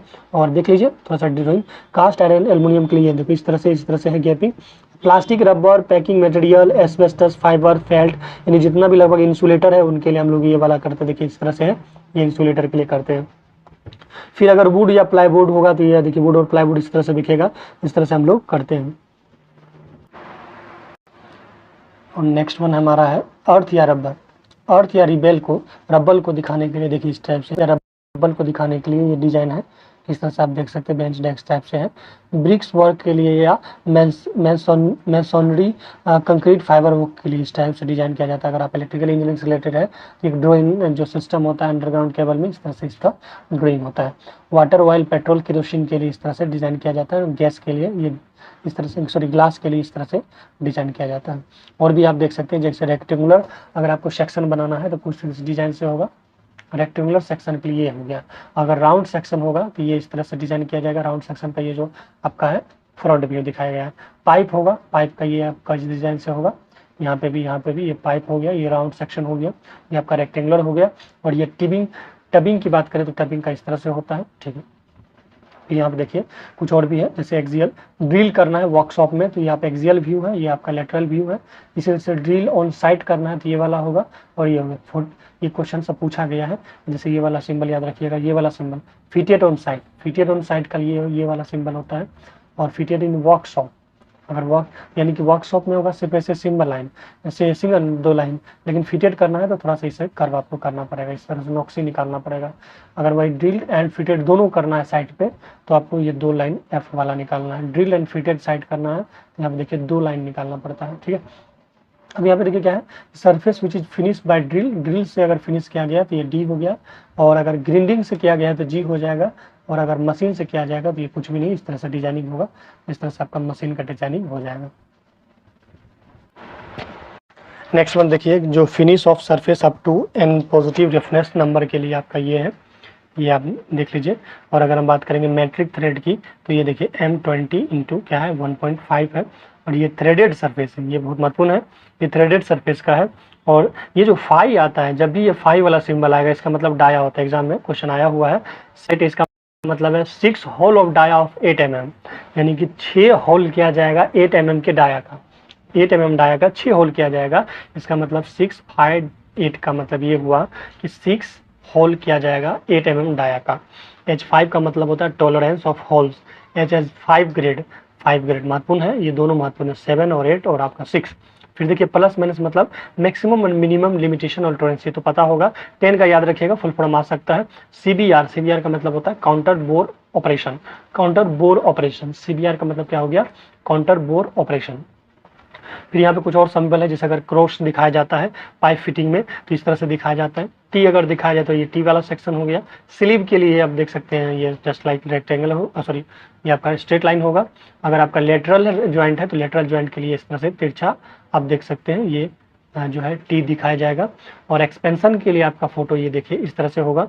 और 45 डिग्री का एल्बो बनाया जाएगा, एल्बो अगर 45 डिग्री पे लगाया जाता है, जब 2 पाइप को कनेक्ट किया जाता है तो वो इस तरह से डिजाइन होगा। 90 डिग्री का एल्बो ये होगा। और अगर हम बात करेंगे एल्बो डाउन की तो एल्बो डाउन का सिंबल ये है, ये सब क्वेश्चन एग्जाम में आ सकते हैं। एल्बो डाउन का सिंबल हमारा ये होता है। फिर हम कहेंगे एल्बो अप, तो एल्बो अप में देखिए क्या है, बस यहाँ पे डार्क कलर कर दिया, तो अप में डार्क कलर है और डाउन में डार्क कलर नहीं है। वही टी आउटलेट डाउन में आप देख सकते हैं, टी आउटलेट डाउन में दोनों तरफ से इस तरह से है और ये आपका हो जाएगा टी आउटलेट डाउन। वही टी आउटलेट अप में क्या होगा कि यहाँ पे थोड़ा थोड़ा डार्क, जो आपका सेंटर को डार्क कर दिया गया है। ये गेट बॉल महत्वपूर्ण है, एग्जाम में आएगा, गेट बॉल का ये आपका ये फोटो होता है। ये ग्लोब वॉल्व ये भी इसी तरह से है। और एंगल वॉल्व की बात करें तो ये देखिए एंगल के साथ, कुछ एंगल के साथ 90 डिग्री एंगल के साथ है। सेफ्टी वॉल्व का फोटो तो इस तरह से है, यहाँ पे 2 लाइनिंग किया गया है। गेट वॉल्व तो ये हो गया, ये आपका सेफ्टी वॉल्व हो गया। और भी चीज़ें हैं जैसे डायफ्राम वॉल्व का ये सिंबल है। फिर अगर आपको बॉल वॉल्व का ये सिंबल हो गया, सेलेनॉइड का ये वाला हो गया और फ्लोट का ये वाला हो गया। तो ये 4 टाइप के आपके क्या है वॉल्व हैं। और भी आप देख सकते हैं जैसे बटरफ्लाई वॉल्व जो होगा इस डिजाइन से होगा। और रेगुलेटरी ग्लोब वॉल्व का ये कुछ इस डिजाइन से होगा। प्लग वॉल्व का ये हो गया। और कंट्रोल वॉल्व में यहाँ डी सेक्शन है, देखिए डी सेक्शन ये कंट्रोल वॉल्व होगा। और फ्लोट वॉल्व का ये डी हो गया। फ्लेक्सिबल होस का ये होगा और स्टीम ट्रैप का ये होगा। तो इंसुलेशन का देख लीजिए, इंसुलेशन का इस तरह से डिजाइन किया जाएगा। और साइड ग्लास का ये होगा हमारा सिंबल। फिर हमारा ये वाई टाइप स्ट्रेनर है। फिर जैकेट लाइन का हो गया, फिर होस लाइन का हो गया। और ऑरफाइस, ये ऑरफिस एक टाइप का वाटर को मेजर किया जाता है, वाटर के स्पीड को। तो ये आपका ऑरिफिस, ठीक है। अब ये देखिए कंसंट्रिक रिड्यूसर है, तो ये हमारा क्या है कंसंट्रिक रिड्यूसर है। फिर यहाँ पे कुछ इलेक्ट्रिकल या आइसोमेट्रिक सिंबल दिखाया गया है, जैसे ज्वाइंट कपलिंग का कुछ डिजाइन से फ्लेंस का यहाँ पे दिखाया गया। ये ऑर्थोग्राफी का यहाँ पे आइसोमेट्रिक व्यू है, ठीक है। तो ये फोटो को बस एक बार आप ऊपर से विजुअल कर लीजिए ताकि एग्जाम में अगर आए तो ये क्वेश्चन बन जाए। वैसे जनरली ये याद रहता नहीं है, बट ठीक है आप इसको विजुअल कर सकते हैं। तो आप इसको देखिए क्रॉस का क्या होगा इस तरह से। अब ये पे इलेक्ट्रिकल वाला तो बन ही जाएगा, सिंगल पोल स्विच है, यहाँ पे सिंगल पोल स्विच है। ये पुश बटन स्विच है, ध्यान दें ये वाला जो है ये क्या है पुश बटन स्विच। और ये है टू वे स्विच, ये है आपका DT switch, double pole double throw. अब ये देखिए ICTP है, ये हमारा ICDP है। और ये हमारा इंटरमीडिएट स्विच, और ये वाइल्ड सर्किट ब्रेकर है, ये सॉकेट 2 पिन और ये 3 पिन का दिखाया गया है। ये हमारा लिंक का है, लिंक, और ये हमारा फ्यूज का सिंबल है, और ये सीलिंग रोज या 2 पिन या 3 पिन का दिखाया गया है। लैंप का कुछ इस डिजाइन से सिंबल होगा। फैन रेगुलेटर है, ये इलेक्ट्रोमैग्नेट है, और ये हमारा रिले है। और भी चीज़ें आप देख सकते हैं। बजर है, यहाँ पे बजर जैसे अलार्म घन वगैरह में। इलेक्ट्रिक वेल है, ये कॉन्टैक्ट नो वाला में ये हो गया, ये एनसी हो गया। 3 फेज कॉन्टैक्टर ये वाला चीज़ है। और अगर हम बात करेंगे यहाँ पे एरियल की, ये एरियल इस तरह से होगा, स्टार डेल्टा कनेक्शन होगा, ये ओवरहेड लाइन होगा, ये लाइटनिंग अरेस्टर होगा। फॉल्ट आएगा, ये ओम मीटर हो गया, ओवरहेड लाइन इस तरह से होगा, और ये एमीटर हो गया, frequency meter, watt meter, energy meter, power factor meter, ये सब चीज़ें अब बेसिकली इलेक्ट्रिकल इंजीनियरिंग से रिलेटेड है, इलेक्ट्रिशियन से है, तो ये चीज़ें आपको याद ही होगा।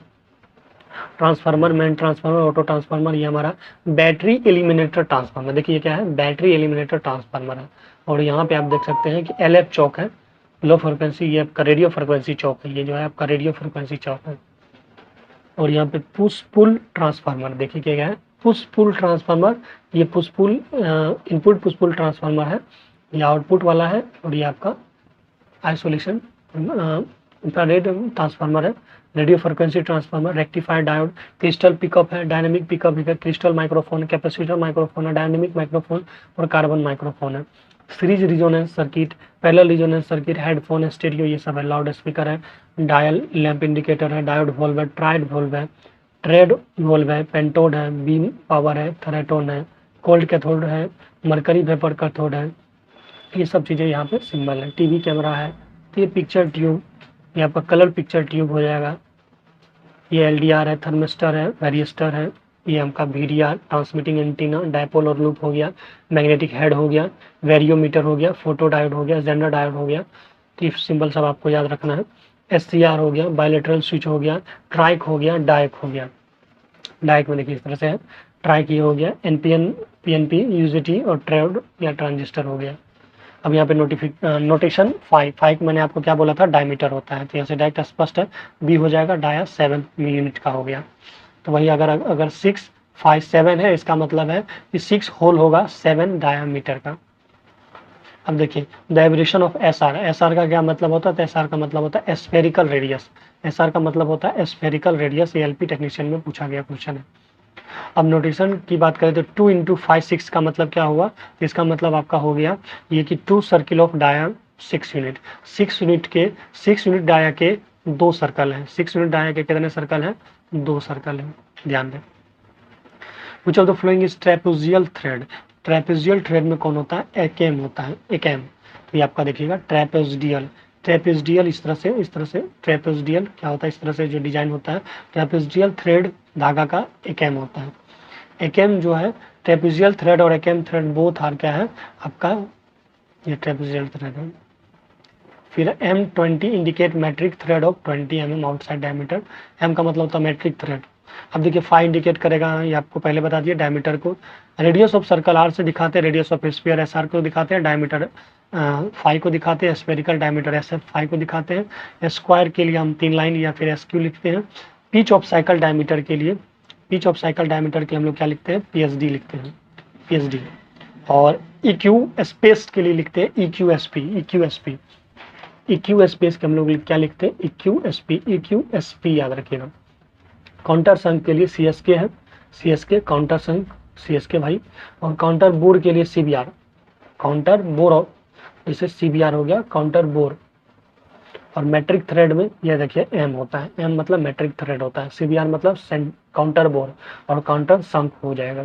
डिम की बात करें तो डिम जो होता है फुल फॉर्म होता है इसको डायमेंशन, तो डायमेंशन का जो छोटा फॉर्म होता है उसको डिम कहते हैं। तो डायमेंशन का छोटा फॉर्म क्या हो गया, डिम हो गया।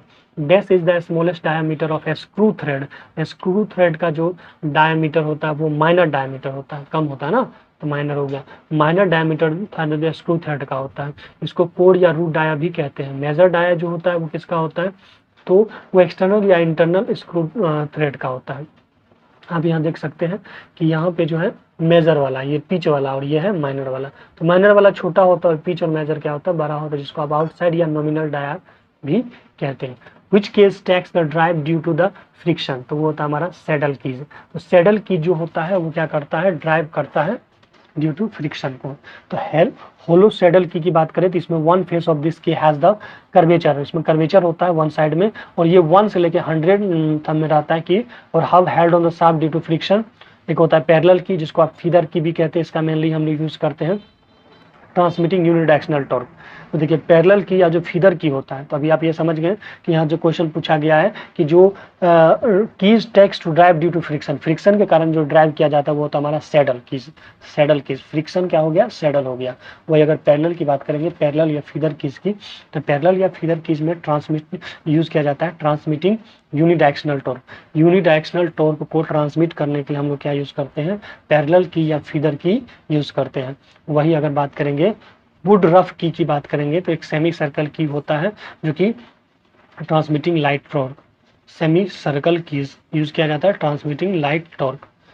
वुड रफ कीज की बात करें तो ये ट्रांसमिटिंग लाइट टॉर्क होगा, transmitting light. Semi circle keys की बात करेंगे तो transmitting light torque. Flat saddle keys, देखिए वुड रफ क्या हो गया, तो वुड रफ हो गया सेमी सर्कल कीज होता है एक टाइप का, इसमें लाइट टॉर्क को यूज किया जाता है। पैरेलल में यूनिडायरेक्शनल टॉर्क होता है, और फ्लैट सैडल कीज में क्या होता है कि स्ट्रॉन्गर होता है हॉलो के मुकाबले। फीदर मतलब यूजफुल व्हेन द हब या pulley has to slide axially. गिव हेड कीज का यूज हम लोग करते हैं मोर टॉर्क को ट्रांसमिट करने के लिए। अब हम बात करेंगे क्लासिफिकेशन ऑफ इंजीनियरिंग स्केल, तो देखिए हमारे पास कितनी कैसे कैसे स्केल है, जैसे कि इनलार्जिंग स्केल है, used for drawing a small or very small object in large small, तो इनलार्जिंग स्केल है। इसका जो रेंज होता है, जो आपका RF होता है वो 1 से ज़्यादा होता है। ध्यान दें, क्वेश्चन आता है एग्जाम में कि इनलार्जिंग स्केल का जो RF होता है, ये मैं आपको बताऊंगा RF क्या होता है, ये 1 से क्या होता है, ज़्यादा होता है। इस बात का ध्यान रखें कि RF कितना होता है, 1 से ज़्यादा होता है। चलिए तो आगे हम बात करेंगे, जैसे कि अगर आपको register, screw, bacterias, insects, small electrical parts, ये सब लार्जिंग स्केल होता है। फुल स्केल की बात करें तो used for drawing dead parts which are drawn easily on the sheet with their actual size, जैसे स्पानर हो गया, पेन हो गया, नट बोल्ट हो गया, जिसका RF फैक्टर कितना होता है, 1 होता है। यानी कि जो इनलार्जिंग स्केल होता है इसका यूज किया जाता है बहुत छोटे छोटे ऑब्जेक्ट को ड्रॉ करने के लिए, और जो फुल स्केल होता है वो तो उसका जो RF होता है वो 1 होता है। और रिड्यूसिंग स्केल जो होता है ये काफ़ी लार्ज होता है, तो उसको हम रिड्यूस कर देते हैं। जैसे घर तो बहुत बड़ा बनता है लेकिन पेपर में बनाने के लिए उसको तो छोटा बनाना पड़ेगा, जिसके लिए हम उसका RF क्या कर देते हैं, कम कर देते हैं। तो रिड्यूसिंग स्केल का जो RF होता है वो 1 से कम होता है। वही अगर हम बात करेंगे फुल स्केल का RF 1 होता है, और इनलार्जिंग स्केल का RF क्या होता है, 1 से ज़्यादा होता है।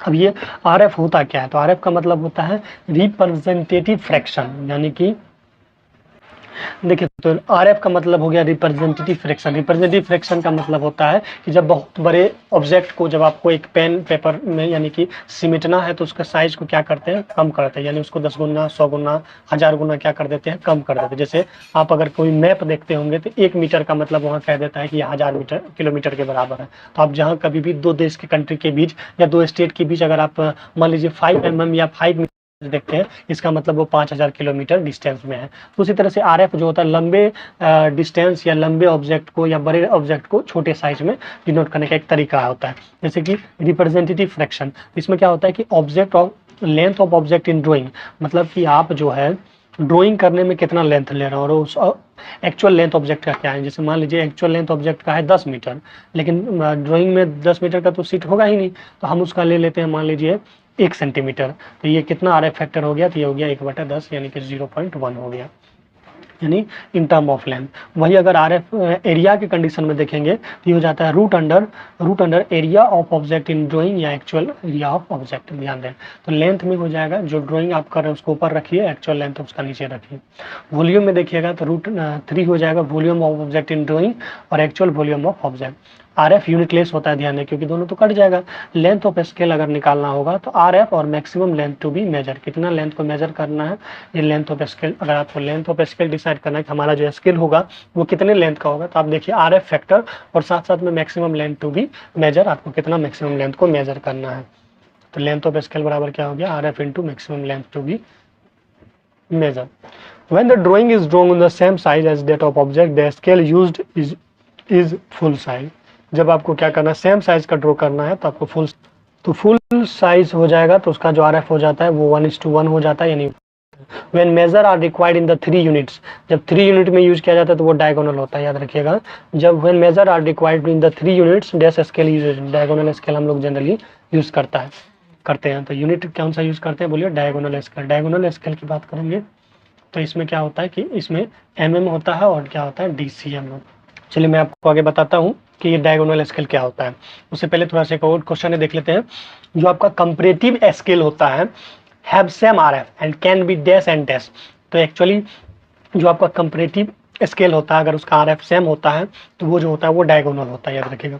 Comparative scale have same RF and can be diagonal. Diagonal scale are used to represent either 3 consecutive unit, जैसे कि मीटर हो गया, डेका सेंटीमीटर हो गया और क्या हो गया, सेंटीमीटर हो गया। तो अभी हम लोग आगे देखेंगे इसके बारे में डिटेल जानकारी। अब देखिए ज्योमेट्रिकल कंस्ट्रक्शन की बात करें, ज्योमेट्रिकल कंस्ट्रक्शन में आप देखिए एक 2D होगा, एक 3D होगा। जैसे राइट एंगल, ये बेसिक चीज़ें हैं जो आप मैथ में पढ़ते हैं। राइट एंगल 90 वाला मामला होगा, एक्यूट एंगल 90 डिग्री से कम होगा और 0 से ज़्यादा होगा। ऑब्ट्यूस एंगल जो होगा 90 से ज़्यादा और 180 डिग्री से क्या होता है, कम होता है। स्ट्रेट लाइन की बात करेंगे तो ये 180 डिग्री होता है। और रिफ्लेक्स एंगल की बात करेंगे तो ये आपका ध्यान रहे। और अगर हम रिफ्लेक्स एंगल की बात करेंगे तो रिफ्लेक्स एंगल में बात करें, वही अगर हम बात करेंगे रिफ्लेक्स एंगल की, तो रिफ्लेक्स एंगल जो होता है वो 180 और 300 के बीच में होता है, 360 के बीच में होता है। तो जो हमारा ये बस रिफ्लेक्स एंगल याद रखिएगा, ये 180 और 360 के बीच होता है। एडजेसेंट एंगल मतलब दो एंगल जब पास में रहते हैं तो वो एडजेसेंट एंगल कहलाते हैं।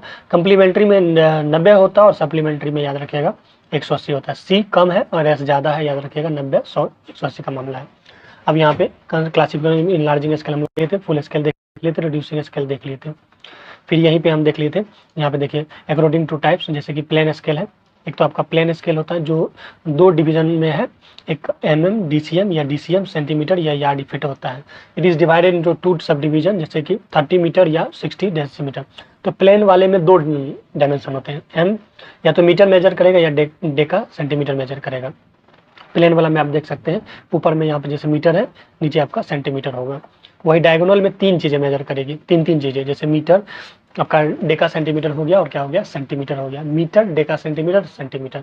इस तरह से यार्ड हो गया या फीट हो गया और क्या हो जाएगा, इंच हो जाएगा। यानी ये 3 पार्ट में डिवाइड होता है, जैसे 2 पार्ट टेरिफ होता है, 3 पार्ट टेरिफ होता है। उसी तरह से प्लेन एंगल जो प्लेन स्केल होता है वो 2 पार्ट में डिवाइड होते हैं और डायगोनल 3 पार्ट में डिवाइड होते हैं। आप यहाँ देख सकते हैं, अभी जो क्वेश्चन पूछा गया था डायगोनल में, यहाँ देख सकते हैं कि यहाँ पे कुछ चीज़ें हैं, जैसे 257 किलोमीटर को लिखना है तो 200 किलोमीटर लिखेंगे, फिर 50 हेक्टियोमीटर लिखेंगे और 700 डेकामीटर लिखेंगे। और उसके बाद वर्नियर स्केल होता है, तो वर्नियर स्केल आप जो इंजीनियरिंग के दरमियान देखे होंगे, एक प्राइमरी वर्नियर स्केल होता है, एक वर्नियर स्केल होता है।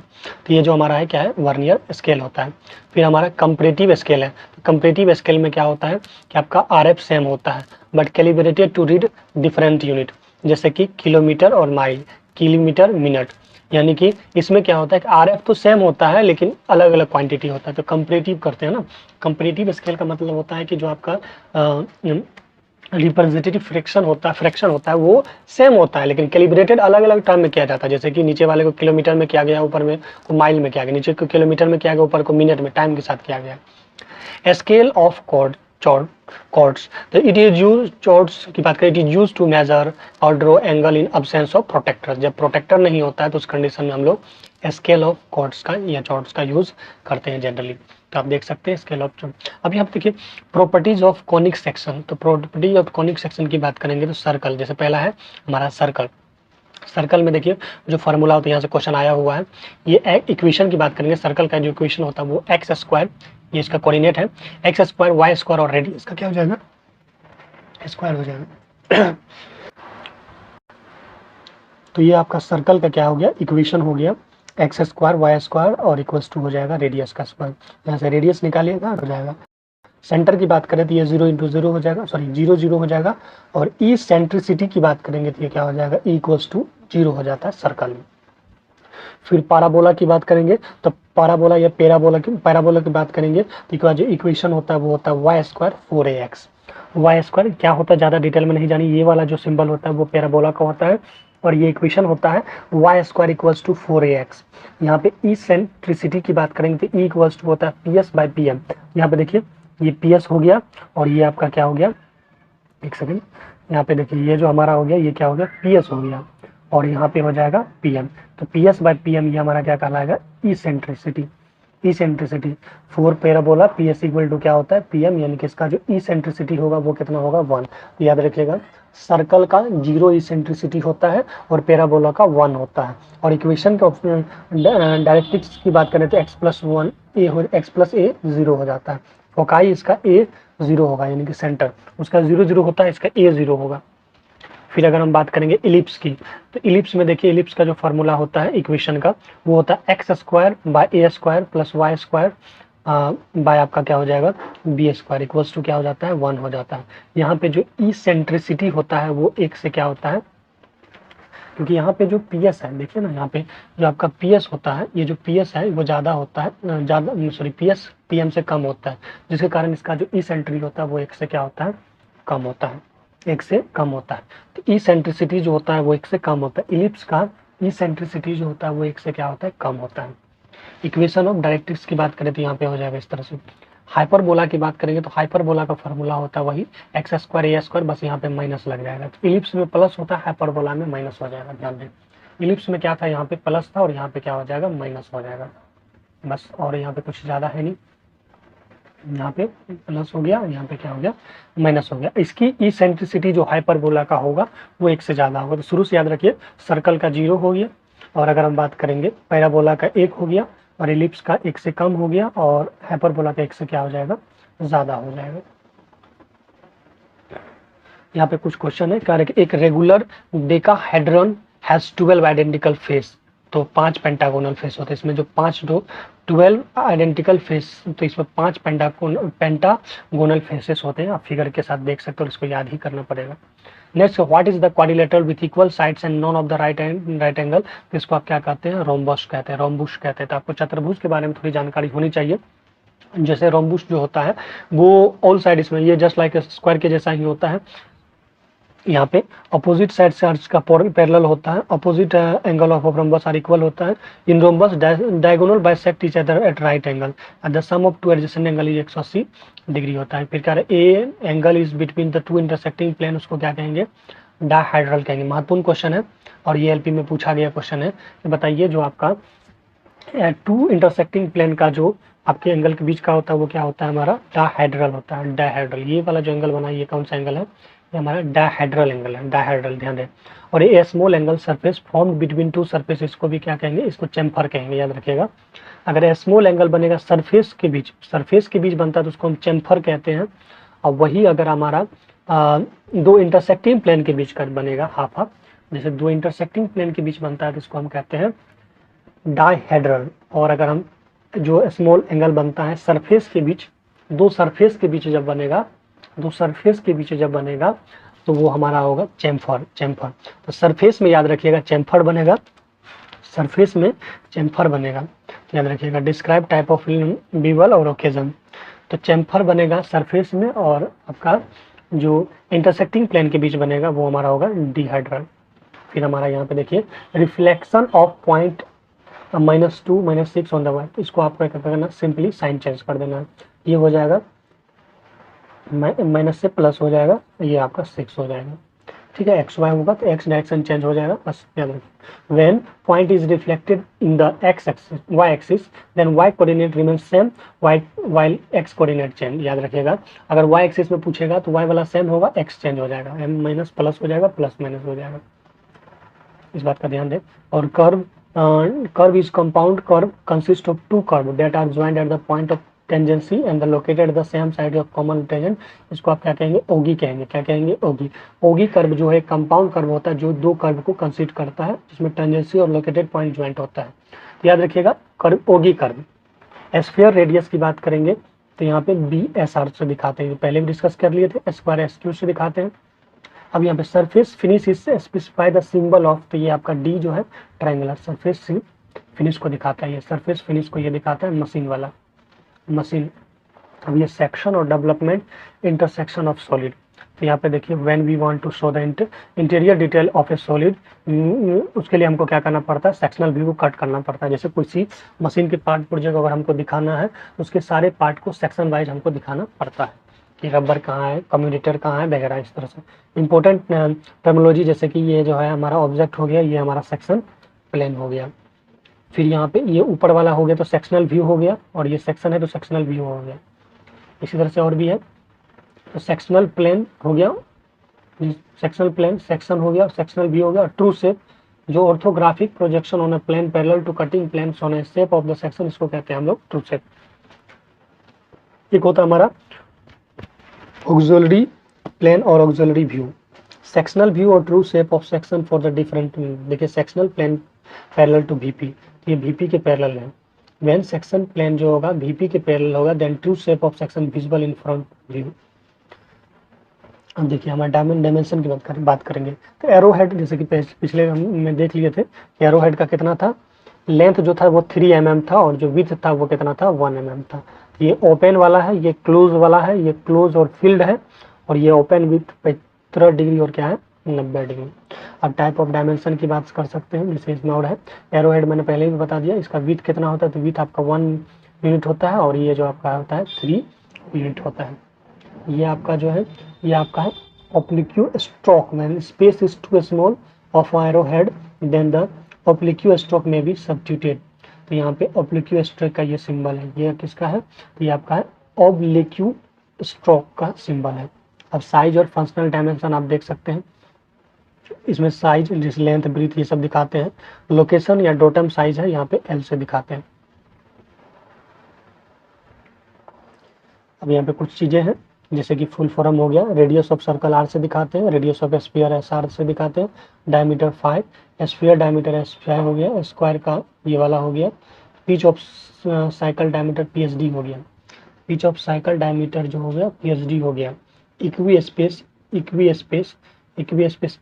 S P, countersunk CSK हो गया, काउंटर संक सीएसके हो गया, काउंटर बोर सी बोर हो गया, काउंटर बोर सी बोर हो गया, और मैट्रिक थ्रेड को हम लोग एम से दिखाते हैं। यहाँ पे देखिए ये कुछ सर्कल है, और यार हो गया डायमीटर, आर्क रेडियस, सॉरी ये सब चुना। अब देखिए प्रोजेक्शन ऑफ लाइन और point and solid. Projection of point, situation हमारे पास क्या क्या हो सकता है, अगर किसी भी चीज़ को देखते हैं तो उसके 3 ही साइड दिखाई देते हैं। जैसे मान लीजिए अगर कोई बॉक्स है तो उसके बैक साइड दिखाई देंगे आपको तो फ्रंट नहीं दिखाई देंगे, ठीक है। टॉप दिखाई देंगे तो आपको क्या नहीं दिखाई देंगे, बॉटम नहीं दिखाई देंगे। अगर साइड एक साइड दिखाई दे रहा है तो दूसरा साइड नहीं दिखाई देंगे। होते हैं 6 लेकिन आपको दिखाई देंगे 3 ही, याद रखिएगा। तो कह रहा है कि situation of ABCD PN Q, तो देखिए यहाँ पे A है, यहाँ पे B है, और ये PQ है। इस तरह से ये हॉरिजॉन्टल प्लेन हुआ, ये क्या हो गया, वर्टिकल प्लेन हुआ। तो VP इसको कहते हैं और HP कहते हैं। तो यहाँ पे देखिए प्रोजेक्शन अगर हमको ड्रॉ करना है तो ये आपका VP HP का प्लेन है, ये HP VP शेप आ गया, फोल्ड किए तो ये VP HP हो गया, ये HP VP इस तरह से हो गया। यहाँ से क्वेश्चन बनते हैं एग्जाम में, याद रखिएगा। पोजीशन ऑफ पॉइंट, तो प्रोजेक्शन ऑफ पॉइंट यहाँ पे बनेगा आपका 90 डिग्री। और यहाँ पे देखिए पोजीशन ऑफ जो पॉइंट होगा, जैसे कि कोई एग्जांपल दिया है कि भाई सेकंड कोऑर्डिनेट में अगर होगा तो सेकंड कोऑर्डिनेट में आपका 45 VP HP बनेगा। तो ये आपको थोड़ा विजुअल करना पड़ेगा, आप लेक्चर देख लीजिएगा, ऑलरेडी मैंने बताया है। प्लेन परपेंडिकुलर टू HP और पैरेलल टू VP, तो यहाँ पे तब क्या फोटो बनेगा देख लीजिए। ST is parallel to XY and it has to BT top view और क्या है front view.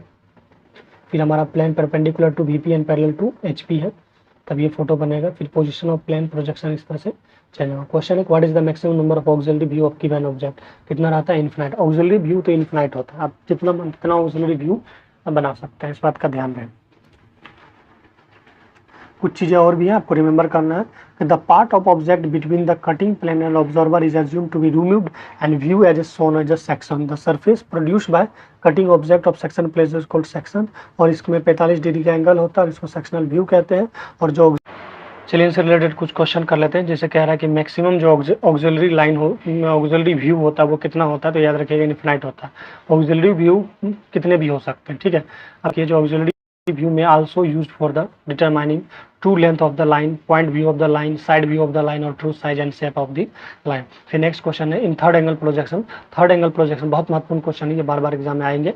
Third angle projection में क्या होता है कि आपका जो plane of projection line between the object and observer होता है। जो आपका थर्ड एंगल प्रोजेक्शन में ऑब्जेक्ट आपका और जो ऑब्जर्वर होता है ये बीच में आपका क्या होता है, प्लेन ऑफ प्रोजेक्शन होता है, याद रखिएगा। The plane of projection is assured the transparent HB and VP is located above and below the reference line. Projection is drawn same side of the view. फिर क्वेश्चन कह रहा है कि आपका बताइए कि if straight line are drawn from the various point on the contour of object to meet a plane then figure obtain with the, इसको कौन सा व्यू कहेंगे, तो इसको आप कहते हैं प्रोजेक्शन व्यू। जैसे ये जो साइन आपको दिख रहा है, ये जो फोटो, ये प्रोजेक्शन व्यू का है। जब आपका एक स्ट्रेट लाइन ड्रॉ किया जाता है various point of contour of object to meet a plane, एक प्लेन को बनाने के लिए, तब इसको आप कहते हैं प्रोजेक्शन प्लेन। हम यहाँ पे देखिए नेक्स्ट क्वेश्चन है कि in isometric drawing vertical lines और drawn vertically and horizontal line with and width are shown, कितना रहता है, तो ये आपका जो होता है 30 डिग्री होता है। तो जो आपका आइसोमेट्रिक ड्राइंग होता है उसमें vertical line are draw vertically and the with line in horizontal and depth line are shown in, कितना रहता है, 30 डिग्री आपका हॉरिजॉन्टल रहता है, ध्यान दें। अब एक और क्वेश्चन है कि the view in which all three faces of the cube make unequal angle with a plane is called, इसको आप कहते हैं ट्राइमेट्रिक व्यू। तो देखिए तीन टाइप के हो गए व्यू। तो एक आपका हो गया अगर अलग अलग एंगल बनाएगा तो उसको कहेंगे ट्राइमेट्रिक व्यू। तो ये देखिए तीन टाइप के व्यू होंगे, एक आइसोमेट्रिक हो गया, एक डायमेट्रिक हो गया, तीसरा क्या हो गया, ट्राइमेट्रिक हो गया। तो आइसोमेट्रिक में क्या होगा कि तीनों के तीनों जो आपका क्यूब होगा जो उसका एंगल क्या होगा, इक्वल होगा। डायमेट्रिक में क्या होगा, दो फेस का इक्वल होगा। ट्राइमेट्रिक में तीनों का अनइक्वल होगा, ध्यान दें। जैसे यहाँ पे देख सकते हैं इसमें तीनों का जो एंगल होगा वो क्या होगा, सेम होगा, 120 120 है। लेकिन यहाँ पे देखिए दो एंगल सेम है, लेकिन इसमें तो तीनों एंगल सेम नहीं है। तो ट्राइमेट्रिक में कोई एंगल सेम नहीं होगा, और डायमेट्रिक में दो होगा, दो होगा, और आइसोमेट्रिक में तो तीनों के तीनों सेम होंगे। In which of the view two face of the cube make two angle, तो ये हो जाएगा आपका क्या करें, make cube angle with the plane, two face of cube equal angle, तो इक्वल एंगल हो जाएगा तो डायमेट्रिक व्यू हो जाएगा। In which of the three faces of cube make equal angle with plane, तो ये हमारा हो जाता है आइसोमेट्रिक व्यू। ये आप देखिए पिक्चोरियल प्रोजेक्शन है, the projection in which description of object is completely understood in one view. एक ही व्यू में जो हम देखने पे पता चल जाता है तो उसको हम पिक्चोरियल व्यू कहते हैं। ये 2D हो सकता है या 3D हो सकता है। फिर आपका है ऑब्लिक्यू प्रोजेक्शन, जिसमें कि स्लैंटिंग यूज किया जाता है। टाइप्स ऑफ पिक्चोरियल व्यू, तो पिक्चोरियल व्यू ये होता है ऑब्लिक्यू ड्राइंग एंगल, यहाँ पे देख सकते हैं कि 30 है, 45 और 60 है। फिर आपका है कैवलियर प्रोजेक्शन, तो कैवलियर प्रोजेक्शन बनाया जाता है 45 डिग्री प्लेन और प्रोजेक्शन में, फुल साइज होता है ये, ध्यान दें 45 डिग्री कैवलियर में 45 डिग्री होगा और फुल साइज होगा। फिर आपका कैबिनेट प्रोजेक्शन है, कैबिनेट प्रोजेक्शन क्या होगा, 1/2 बोथ एक्सेस डिक्रीजिंग स्केल पे मात्रा में होगा। कैबिनेट प्रोजेक्शन हो जाएगा। फिर आपका है सिलिनोग्राफी, सिलिनोग्राफी जो होता है वो कैबिनेट और कैवलियर दोनों का क्या होता है, मिक्सचर फॉर्म होता है। तो कैबिनेट वाला में आप देख सकते हो projection line make an angle with projection plane, it become 1/2 both axes by decreasing scale, वहाँ 45 डिग्री हो गया। उसके बाद है पर्सपेक्टिव प्रोजेक्शन। पर्सपेक्टिव प्रोजेक्शन क्या होता है कि एक लाइन प्रोजेक्शन, एक लीनियर प्रोजेक्शन होता है जहाँ पे 3 dimensional object projected on picture plane, और it also termed as a convergent projection. In this projection further away object from the viewer is small and it's appear. फिर कह रहा है कि अगर हम बात करेंगे पर्सपेक्टिव प्रोजेक्शन की बात करेंगे तो are not used for engineer, ये इंजीनियर यूज नहीं किया जाता, for manufacturing, because of the perspective view does not reveal the exact size and shape. Actually जो पर्सपेक्टिव प्रोजेक्शन होता है उसमें एग्जैक्ट शेप एंड साइज का अता पता नहीं चलता है, और इसका खास करके हम लोग इंजीनियर फॉर मैन्युफैक्चरिंग यूज नहीं करते। पर्सपेक्टिव में भी use to marketing where natural view of product is desirable, तो जहाँ नेचुरल व्यू चाहिए वहाँ पे हम लोग करते हैं पर्सपेक्टिव व्यू वाला। यहाँ पे आप देख सकते हैं कि हमारा क्या है, पर्सपेक्टिव प्रोजेक्शन बनाया गया है। फिर 1 पॉइंट या पैरेलल प्रोजेक्शन हो गया, जैसे यहाँ पे देखिए कि आपका parallel projection it occur when any of in principal axis intersect with projection plane. We can say when projection plane is perpendicular to principal axis. Simple to draw होता है और इसमें 1 vanishing point होता है, एक ही vanishing point होता है, तो इसको आप कहते हैं 1 point या पैरेलल प्रोजेक्शन। अब यहाँ पे देखिए इस तरह से दिखाया गया है, तो ये आपका क्या है, 2 पॉइंट है।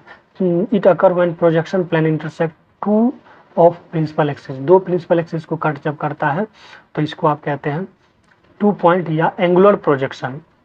इसमें बेटर इंप्रेशन दिखाई देता है और खास करके इसमें 2 वैनिशिंग पॉइंट होता है, एंगुलर वाले में 2 होता है।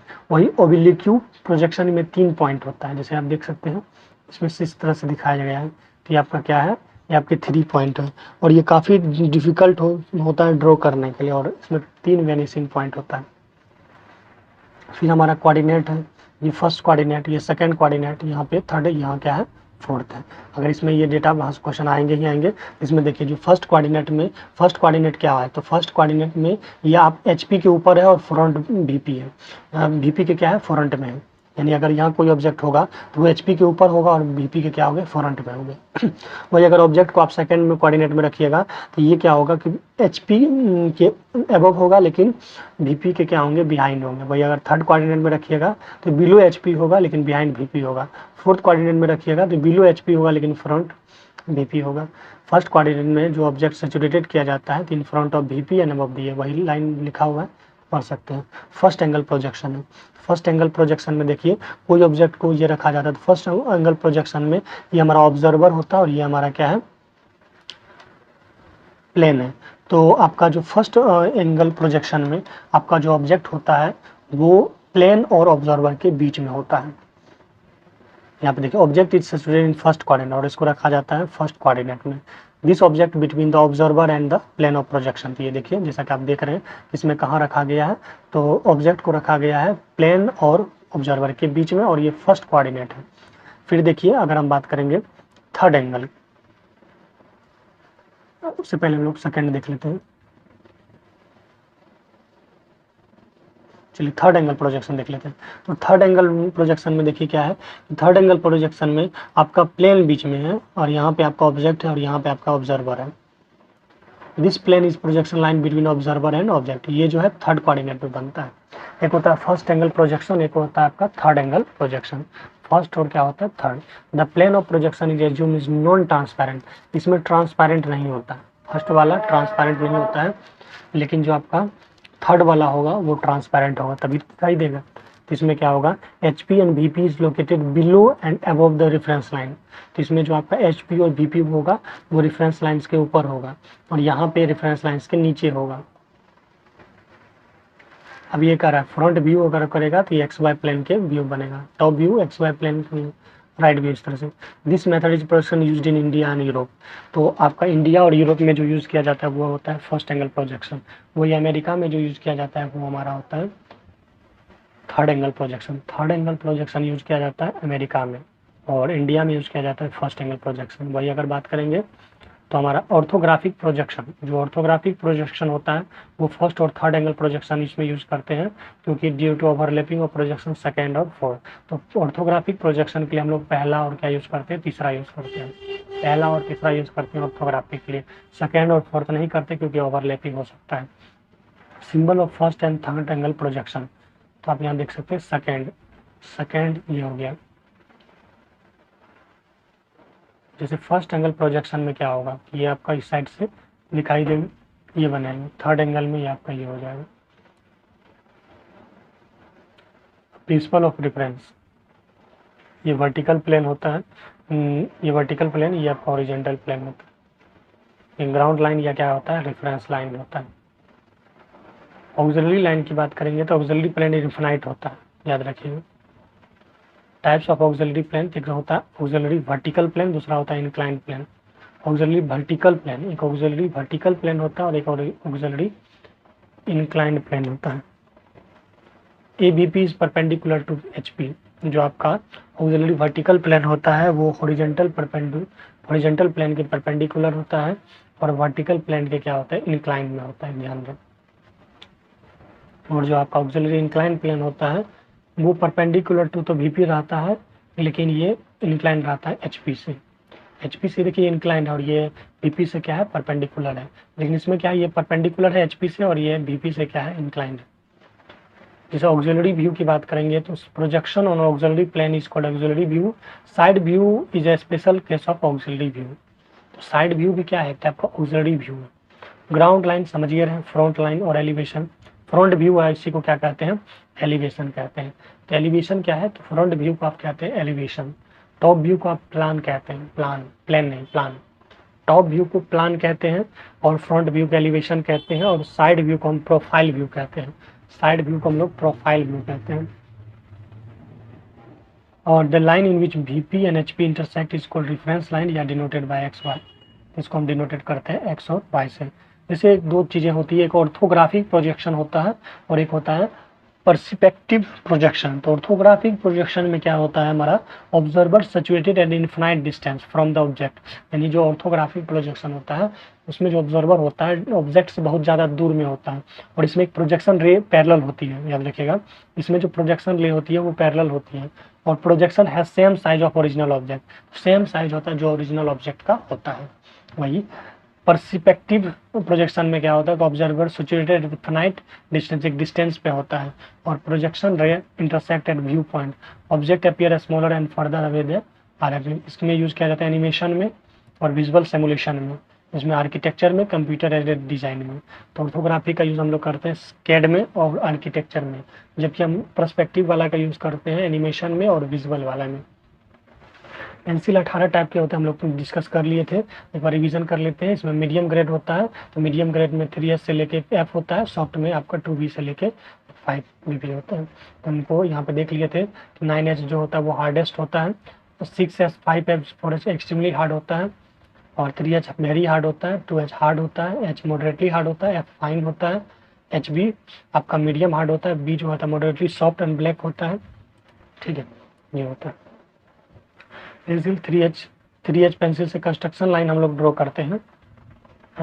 और अगर हम बात करेंगे 2H से डायमेंशनल लाइन, सेंटर लाइन ये सब ड्रॉ करते हैं, और H से हमारा ऑब्जेक्ट लाइन और ड्रॉ करते हैं। HB से डायमेंशनल लाइन या बाउंड्री लाइन ड्रॉ किया जाता है। तो ये ऑलरेडी हम लोग क्वेश्चन कर लिए थे कि आपका जो standard size of drawing board का कितना होता है, तो 1000 से लेके, देखिए जो ड्राइंग बोर्ड का साइज होता है, ड्राइंग शीट का तो आप देख लिए थे 841 गुना कितना था 1189, लेकिन यहाँ पे देखिए ड्राइंग बोर्ड का जो होगा वो 1700 और क्या होगा 25 होगा, 1000 गुना 700 गुना क्या हो जाएगा 25 होगा हमारा ये ड्राइंग शीट। तो देखिए डी नोट की बात करेंगे तो डी नोट में जो हो जाएगा 1500 1000 जो कि ये नोट होगा, और यहाँ पे D1 की बात करेंगे तो 1700 का कितना हो जाएगा 25 हो जाएगा। तो ये सब जो दो डेटा है सेम ही है, ठीक है, बस यहाँ पे 1500 700 हो जाता है। फिर यहाँ पे देखिए 700 500 तो 15, यहाँ पे 500 हो जाएगा, फिर 500 300 और 15 हो जाएगा, 1500 1000 25, 15 1000 1500 1000 गुना 25, ये हमका डी नोट होता है। टाइप ए पेंसिल, ये आपका type B, type C, type D और टाइप ई एफ, ये आप देख ही रहे। टाइप जी की बात करें तो ये पतली चैन होता है, टाइप एच ये वाला, टाइप जी हो गया, टाइप के हो गया।